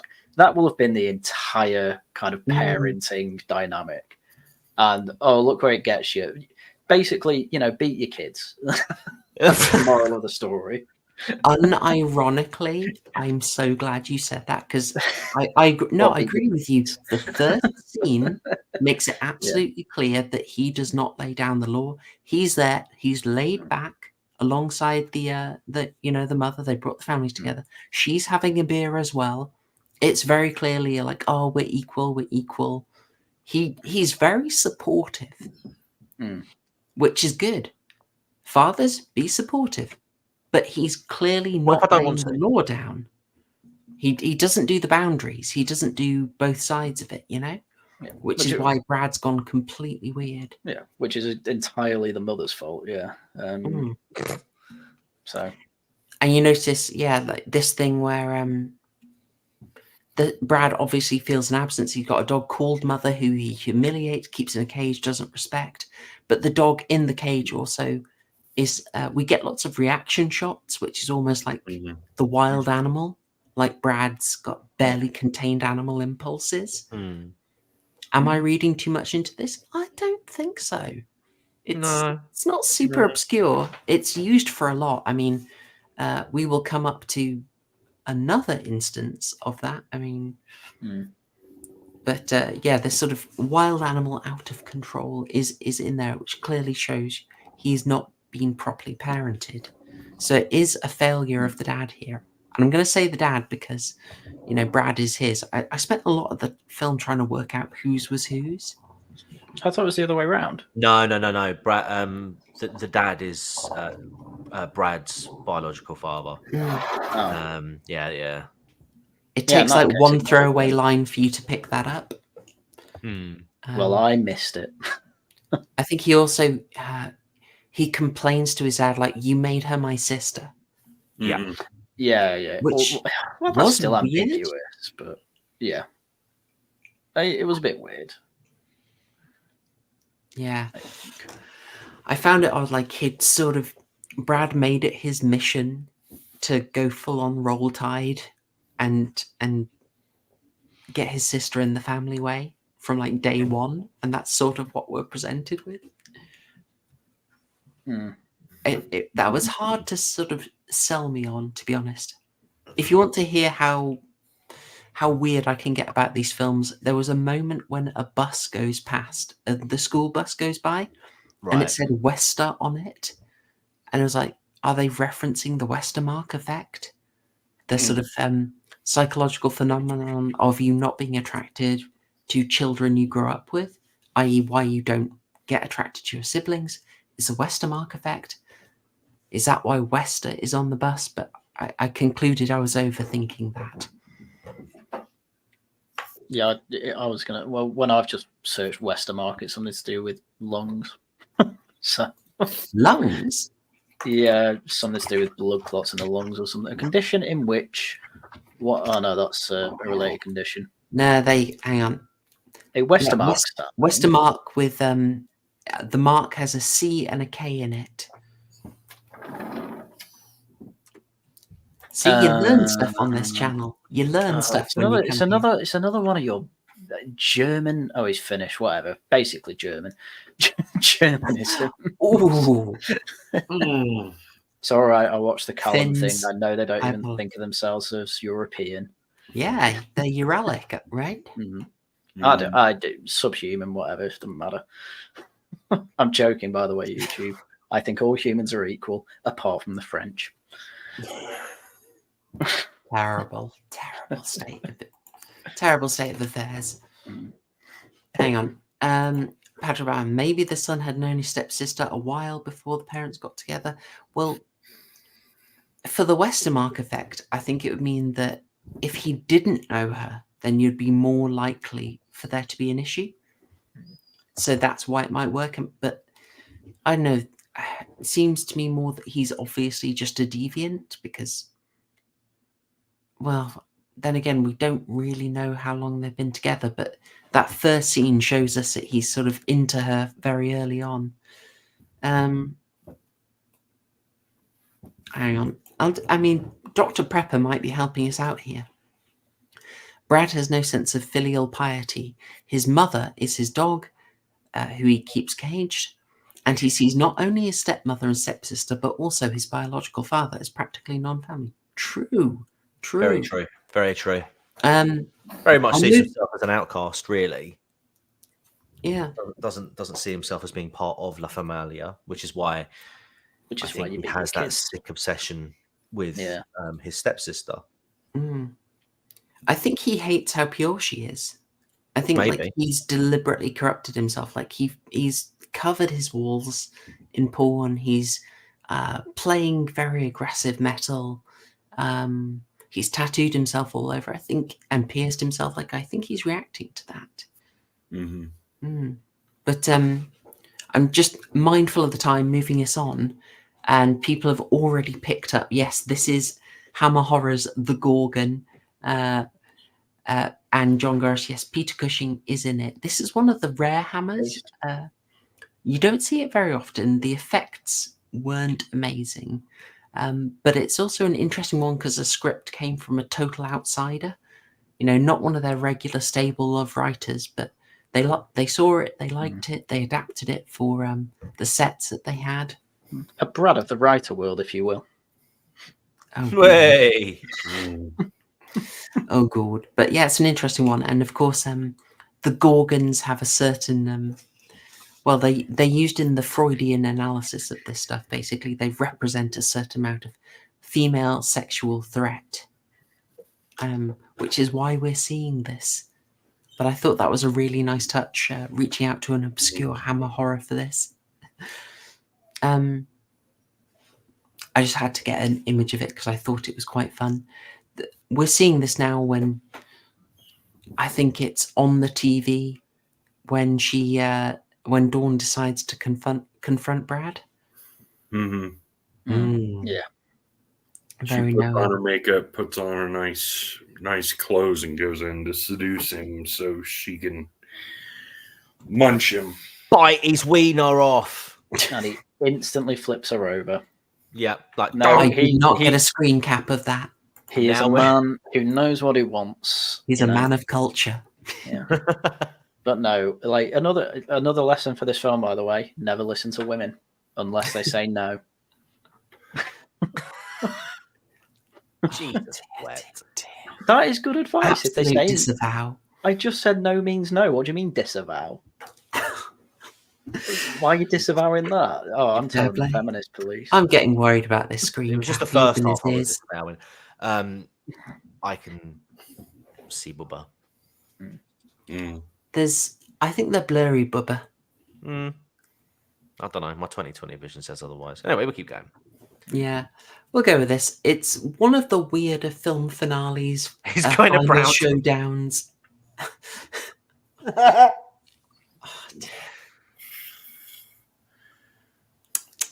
Another He unrealistic wanted reaction. to visit France. First step was the channel, Oh god. and then he was forced to take the ferry. Yeah, Someone's pointed out he's got a do not enter sign in his room. a very good catch. Yeah, No, this Lorena Bobbitt scene just, the perineum piercing and the dog, that's the only part that the dog doesn't chew up and swallow. The old Prince Albert. Yeah. I was going to say, I think for pedantry's sake, surely it's a Prince Albert, not a perineum. Yeah, true. He may also have had that done, but I've never heard someone get a pierced taint. Someone asked Dr. Ed Dutton if that's happened yet. But God.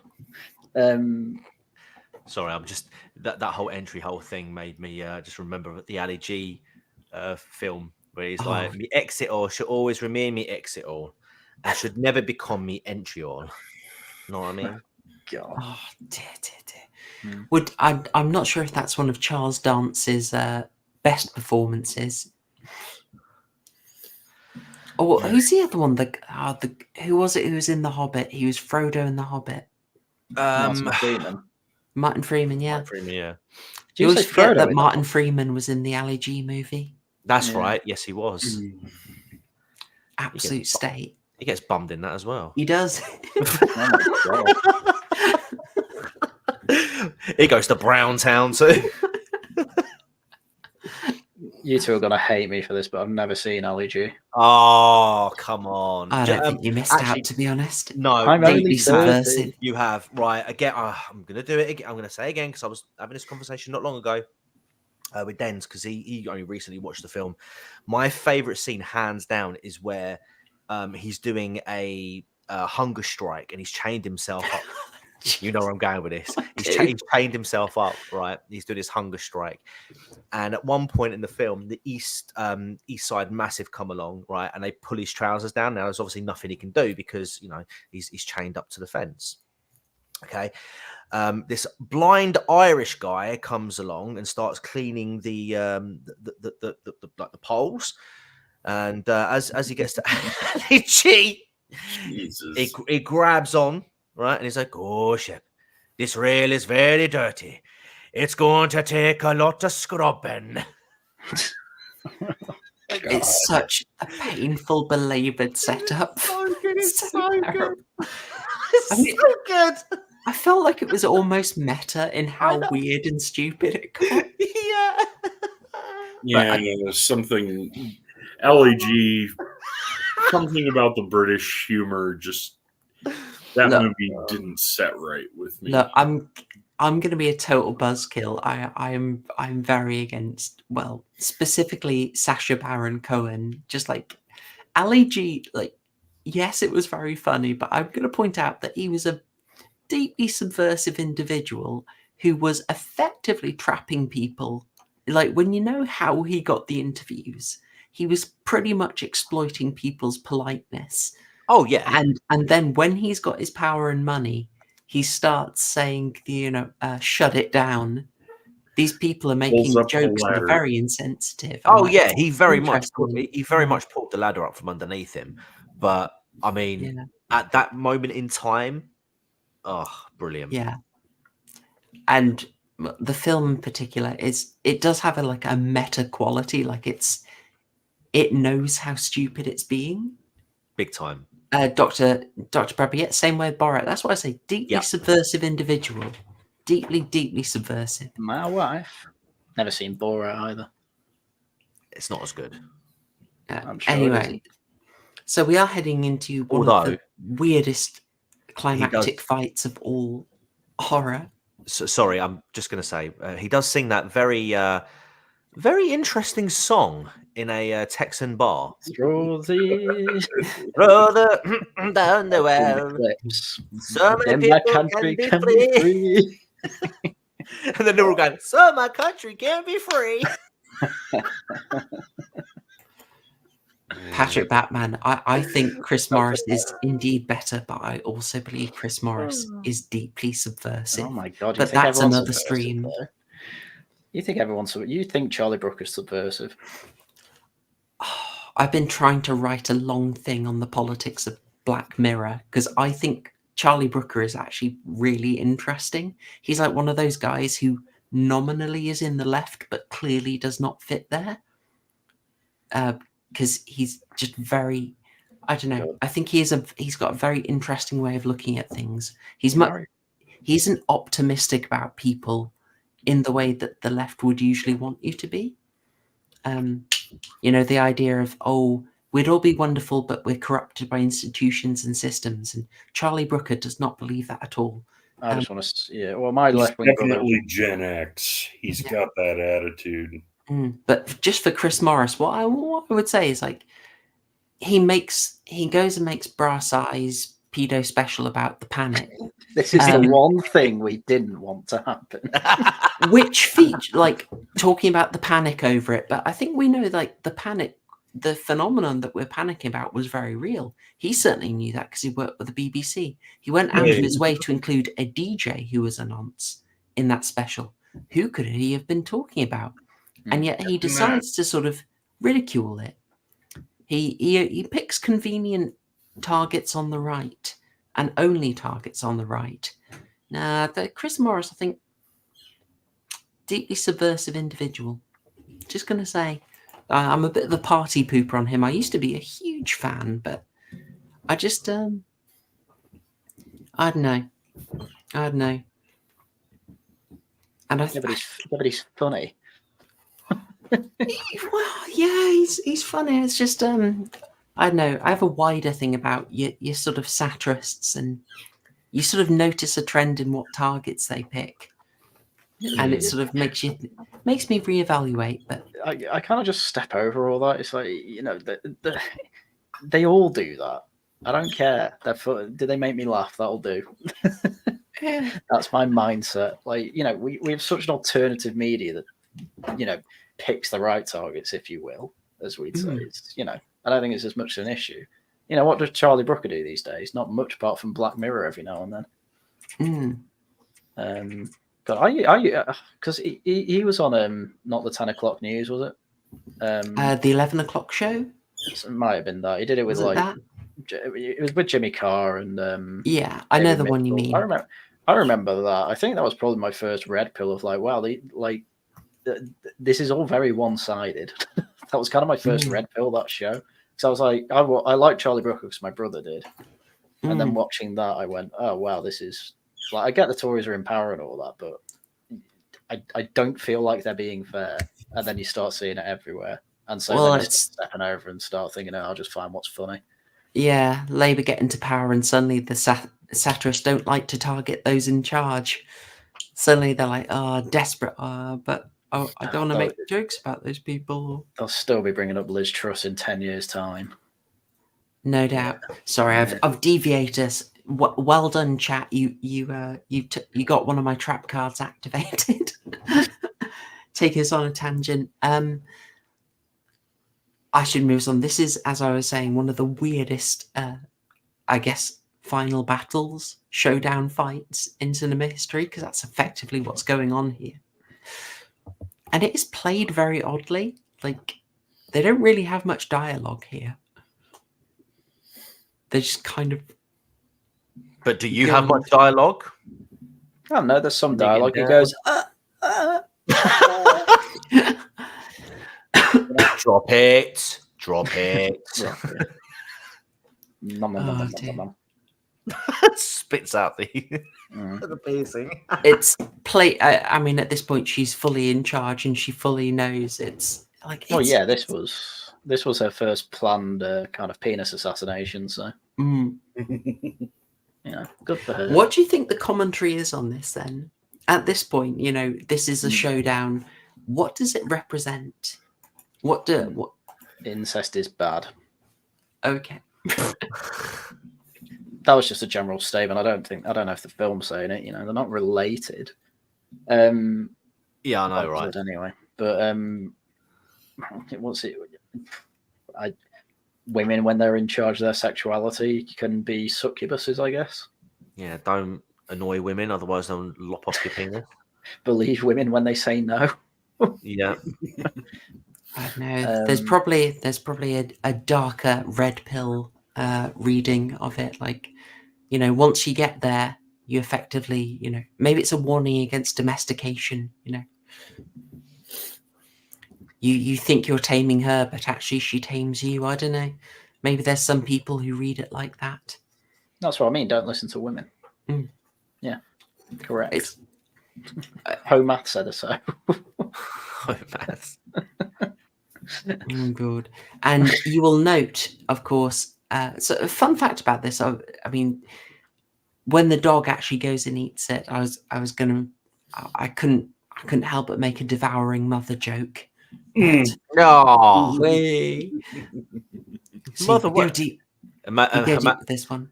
Imagine being a neighbor, right? And all you hear is, "Mother, what are you doing to my penis?" Mother, take my penis. Living next to the Bates Motel is a weird time, man. But get your mouth off my penis. That AdSense is gone, isn't it? But, in case you're wondering, gentlemen, this is Feminism Manifest. In case you were wondering, that penis was cooked up by a local cake specialist. Or I think certainly the ring was, like, the little silver balls you put on fairy cakes. Yeah. It was basically the same version, same technology was used to make the edible piercing. I'm sure you're all wondering about that. No. Yeah. Imagine if that dog actually unironically has a taste for penis now. What do you feed it? Be good of pig. I'm a celebrity, to be fair. Pig, Doodle. yeah. Oh, Pig doodle, yeah. They're more like corkscrews, aren't they? Oh, yeah. It's not the ducks. No. That might be ducks. Ducks and pigs. Oh, did this get you wincing, guys? Yeah. I mean, this is everyone. Every bit got me wincing, man. I think I sent you a message, Prop Horrorshow, saying I had to watch this film with my legs crossed the whole time. Yeah. It wasn't a comfortable watch. By the time we get to this, I mean, there is the gross out, but there's also quite a lot of extreme dark comedy, especially with the dog finishing it off. But phrasing. Yeah, but it was kind of trite because they've done the stunt in several other movies. So Patrick Batman, mother the sucking dog. Oh dear. I mean, Murgoot, you're not wrong. I mean, to nerd out a little bit on this, around this time, let's remember this was made 2007, there was quite a relaxing in being able to show penis on film. Mhm. And as a result, we suddenly got quite a few. I mean, my brain's going blank now. The only one that's coming to mind of sort of very graphic, chopped up cocks is, Hostel 2. Exactly, John Gorris, Hostel 2. I'm sure there was another one. There was another one around that time. There were several jokes about it. They didn't show it, but especially after the John Wayne Bobbitt and Lorena Bobbitt when she cut off his dick and threw it out the window. Hang on.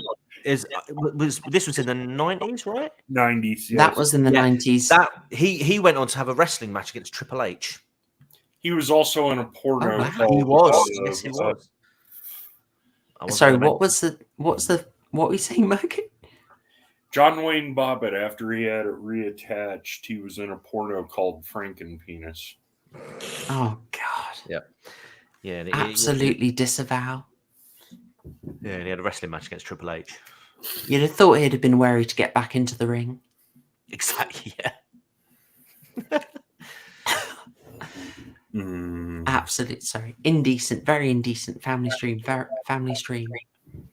So we sort of have an idea, like this is where we get into, where you could see it being a feminist horror.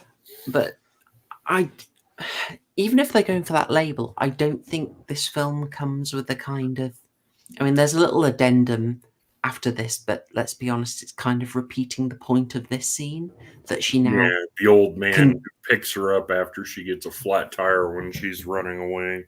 Yeah. Oh, mate. It's the same beat, isn't it, right? Now I use my powers for good, etc., etc. Yeah, but I kind of like the, well, it's like the superhero thing we were saying before. She's now, she's going to run into all sorts of bad men to do it to, not just to... she there was more of a kind of background with her brother as to why she did it.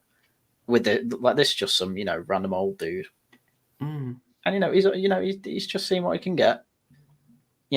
You're consenting. Do you think she'll be in Phase 5 of the Marvel superheroes? Oh God, no, it would improve it. But I mean, isn't she basically just Captain Marvel? Annoying.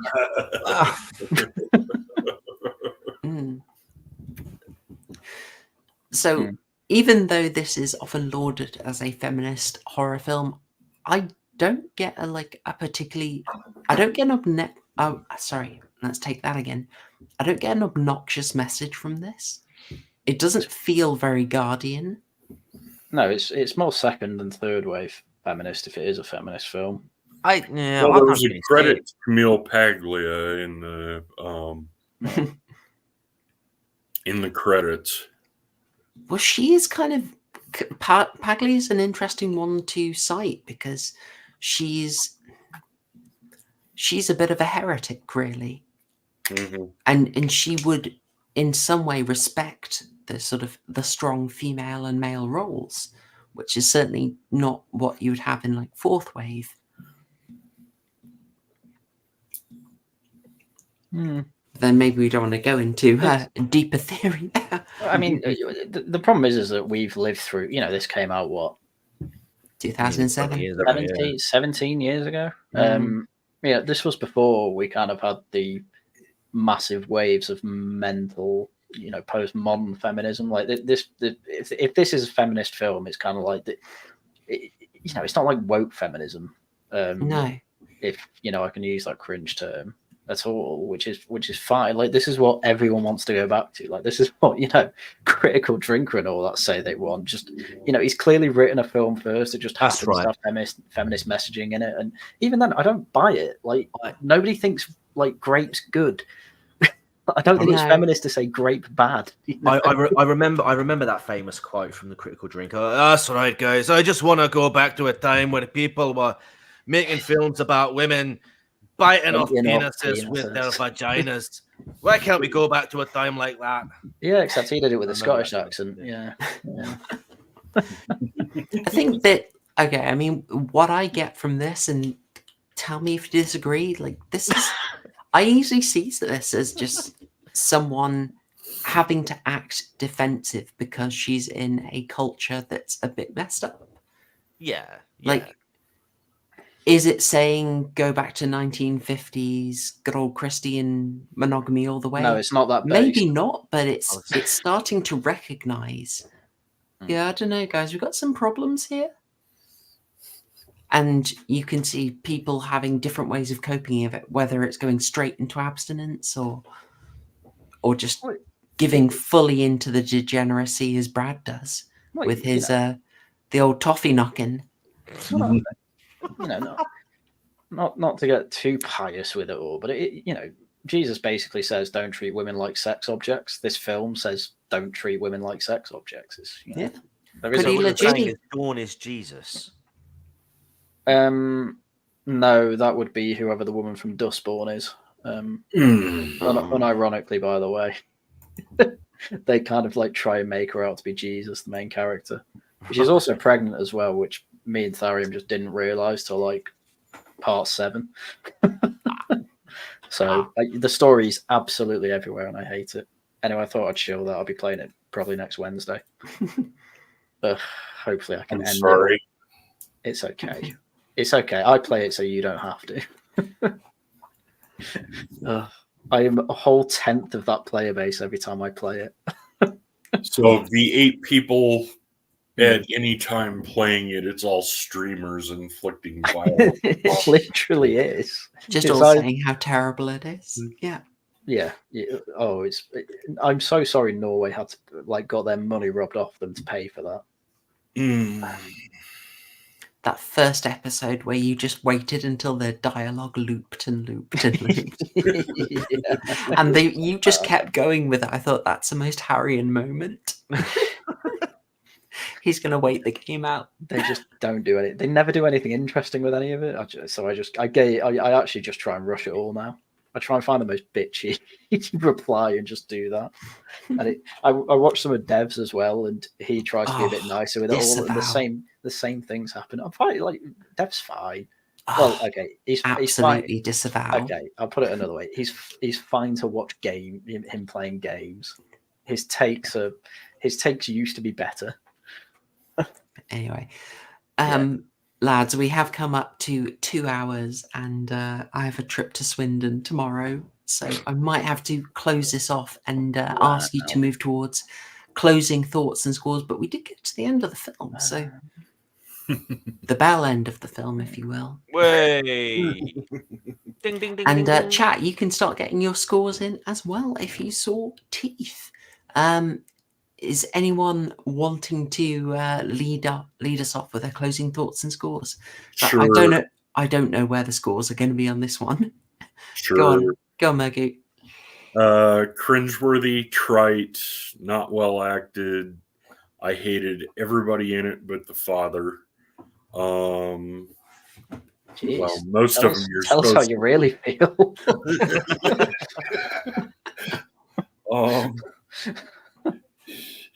They did decent with the sight gags, but like I said, they were trite and overused.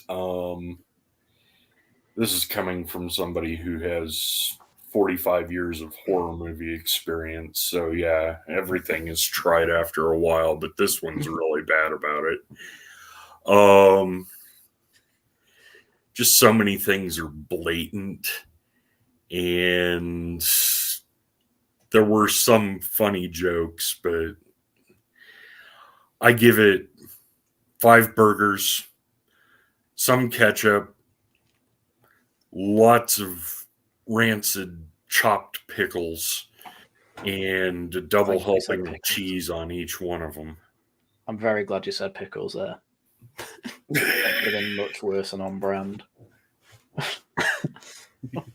Pickles is on brand. That's one of our go-to codes. I meant more with the film than anything. Could have been chopped something else beginning with P. Go on, Haryan. Over to you next. Before I properly get into it, I wanted to point out another line that bugged me. You know, when the gynecologist comes in and he's like reading out what's on the form she's filled out, and he says, "I can't read this," and she gave the fake name Cobb. I I don't care how bad your writing is, you are not misreading 4 letters. where you can't. How are you confusing a C, an O, or a B? They are the least confusing letters. But, That is a great catch. yeah, I remember seeing that bit, and I'm like, that's really weird. Anyway, this film, I mean, given that I assumed that this film would have been C-list, just awful, not much effort put in, nonsense. It was a lot better than that. Obviously, I don't care about I don't not care about symbolism, but you know, the environments, you know, they were all fine. There were more, you know, like the cave with the stalactites. I'm a geologist, I should know which one it is. You know, coming out and being teeth-like. You know, when he gets the flashback, when the brother gets the flashback after he loses his bit. And he sees his own finger, and then it flashes to her, and she gives the toothy smile. I'm like, yeah, I can see the theme you're going with here. This is all good. Obviously, a few tismy scenes. Obviously, we talked about the police. I think the police are fine to not fully investigate, as I say, from where they get involved to where she runs away. There's like a day and a half, if that. So I get why she wasn't brought in yet. But you know, they were really inconsistent with how they felt about these grape scenes. First one was played really straight. The second one was just a pure joke. The third one, again, was kind of a joke. And then the fourth one, where she starts to be in charge, is just played serious until the dog comes out. And then the fifth one's quite serious again. They're all over the place with how they feel about grape, which I don't think you should really have in a film like this. Which, as well as why I refrain from calling it a feminist film. A feminist film would not have that gynecologist scene at all. But you know, these arcs, I thought they were all pretty good. The girl going from Dawn going from completely abstinent, telling other people to be pure, to being forced to be impure, having a bit of a crisis about that, and then effectively weaponizing her kind of impureness. I was like, yeah, that's all pretty good. In terms of characters, like, I like Dawn. I thought she was fine, more than fine. All the men I hated because you were supposed to, apart from the dad, as we've mentioned. The mum was just, you know, she just died. Yeah, for what it was, I thought it was a perfectly competent film that needed a touch up on some scenes. Dentistry is a science. I don't know what you're talking about. I'm still mad about that. But just a few touch-ups in the writing here and there. Like this is far from being a complete waste of time. Like, you touch up a few bits here and there. This is easily, you know, probably getting to a 10. Unfortunately, there's quite a lot to touch up. A lot of tonal shifts that need to be removed. Overall, probably a 7.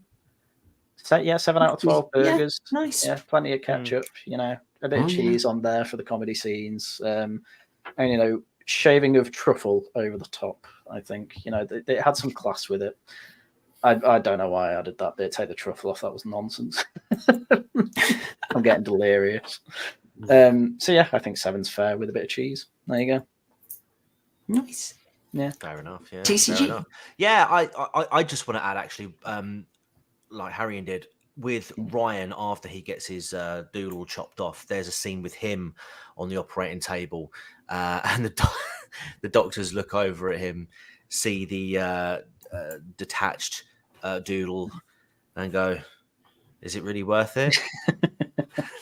That worked. I did. That did work. Yeah. But yeah, I think with what Murgoot and Haryan have already said, I kind of agree with a lot of it. I think I will say, on the rewatch, this film was a lot better than what I originally remembered it being. I had it in my head that it was just god awful, with way too much gore. But it was kind of like the opposite for me. It was a lot better than I remembered, and I felt like the gore had been the gore was toned down from what I can remember. So by not showing, it seemed to have had a bit more of a lasting impact on me than actually showing it, if it makes sense. The imagination definitely got away with itself when I originally watched this, like, nearly 20 years ago. But yeah, it's promising, but there is a real tonal issue with this film. in terms of how it wants to play it. I know it is a comedy, but yeah, some of the scenes weren't as well executed as I would have expected it to. From what we did see of things like visual effects, like practical effects, really, I thought it was quite good for presumably the small budget that they would have had to make the film. Acting was very up and down, and like the others, Dawn was a perfectly competent character, likable. She wasn't. I didn't think she was insufferable at all, and I like the dad. Mum, I was sympathetic to, but you didn't really see much of her, and everyone else were just a-holes, big time. I didn't get feminist vibes from this film, if I'm completely honest with you. I feel like this film was a bit too soon for sort of like the massive wave that we got about 9-10 years later, which, you know, was neither here nor there for me. But yeah, in terms of the actual score, I'd probably give it about a 6. 6 out of 12 burgers. Lots of pickle, lots of blood in place of ketchup, and a patty made primarily of penis meat and containing the odd pubic hair. Chewy. Slimy yet satisfying. Oh goodness me. Well, not a lot to differentiate from. I'd maybe, to avoid repeating myself, I guess I'd try and say that there is a brand of or subgenre of what is typically called a feminist horror, which is along these lines. So they're usually what would be called the rape revenge movies. The most obvious one is I Spit on Your Grave, to an extent, Last House on the Left. Straight Heads. Straight Heads. Danny Dyer, Gillian Anderson. Oh, right. I don't know that one. That's our revenge personified. Right. So there are a few of them like that, and I think this would be closer to that. The sort of, I guess, like it's a horror version of what's it called, Ms. 45, you know, or Kill Bill. You know, your whammon is wronged and comes back kicking ass. It's just the horror version of that story, and this is closer to that than I guess what we might call the woke version of it. You know, where it's just, well, you all know what it is. You've seen a Disney movie or a Marvel movie in the last 4 years. You know exactly what it means. Interesting comment referencing Company of Wolves, a very underrated movie. No, I'm thinking of In the Company of Men, which is also an underrated movie. Anyway, so it fits closer into the sort of, I Spit in Your Grave brand, but the big problem here, as everyone else said, it's the tone. I would be very forgiving of, say, a much later in the day kind of self-aware move of horror, like this, the one I've got on screen is. If that was like the last one, but the rest I would prefer to be played quite straight, because it helps uplift a theme that could have been quite base. And so I do appreciate that they avoided making it sort of mucky and tawdry. And it has a lot of stuff that I'm very sympathetic to, which is sort of looking at a culture that is tawdry and sort of looking at how hard that would be for a teenager. So I really like that. Yes, so I think that's where I'd leave it for the analysis, because spread that throughout the stream. How to score it? It's difficult. It's got some good symbolism, so even though I've got some problems with the tone, I do lift it up, so I'd probably lean about a 7. I say it is worth a watch. You will get something good out of it. But I'm not giving it hugely high praise. It's a lot smarter than anyone would expect. And I think that will do us. Sorry, my voice is not holding up. I'm so doomed for recording tomorrow. Thank you all for watching. Bye. No, you guys are going like, share, subscribe. So what was your burger rating? 7. 7. I mean, chat seems to be around. We're between 5 and 7 in most of chat. Yeah. So I It's a think we're- very mid film. Yeah, but I think it's watchable. I'm of the one where it's like there are some really great elements lifting it right up, and then some really stupid elements dragging it right down. Yeah. So it's like chaotically it ends up mid, rather than just being unremarkable. So, yeah. Right. Well, folks, you have got your closing thoughts and scores. You've got your horror homework for 2 weeks ahead, because we are not back next week, but on the 24th. We'll be looking at Invasion of the Body Snatchers 1956.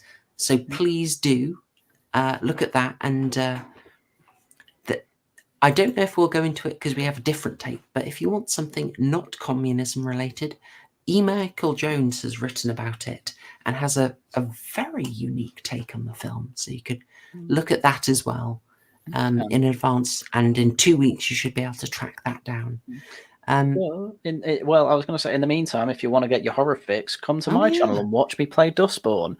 That is a horrific experience for everyone involved, and you can be part of it. Smooth, top shilling. Yeah. Well, thanks very much, panel. I'm glad you came for this. Murgoot, you didn't enjoy it, but thank you for giving it a go. Oh no. Oh dear. No, thanks very much, guys. And thank you, chat, for keeping it fun. I don't know if we managed it family friendly, but we did try, didn't we? Did we? Somewhat. Somewhat. Ah, bless. All right, guys. Well, thank you ever so much. Thank you, guests. Thank you, chat. And to preserve my voice, I will end here.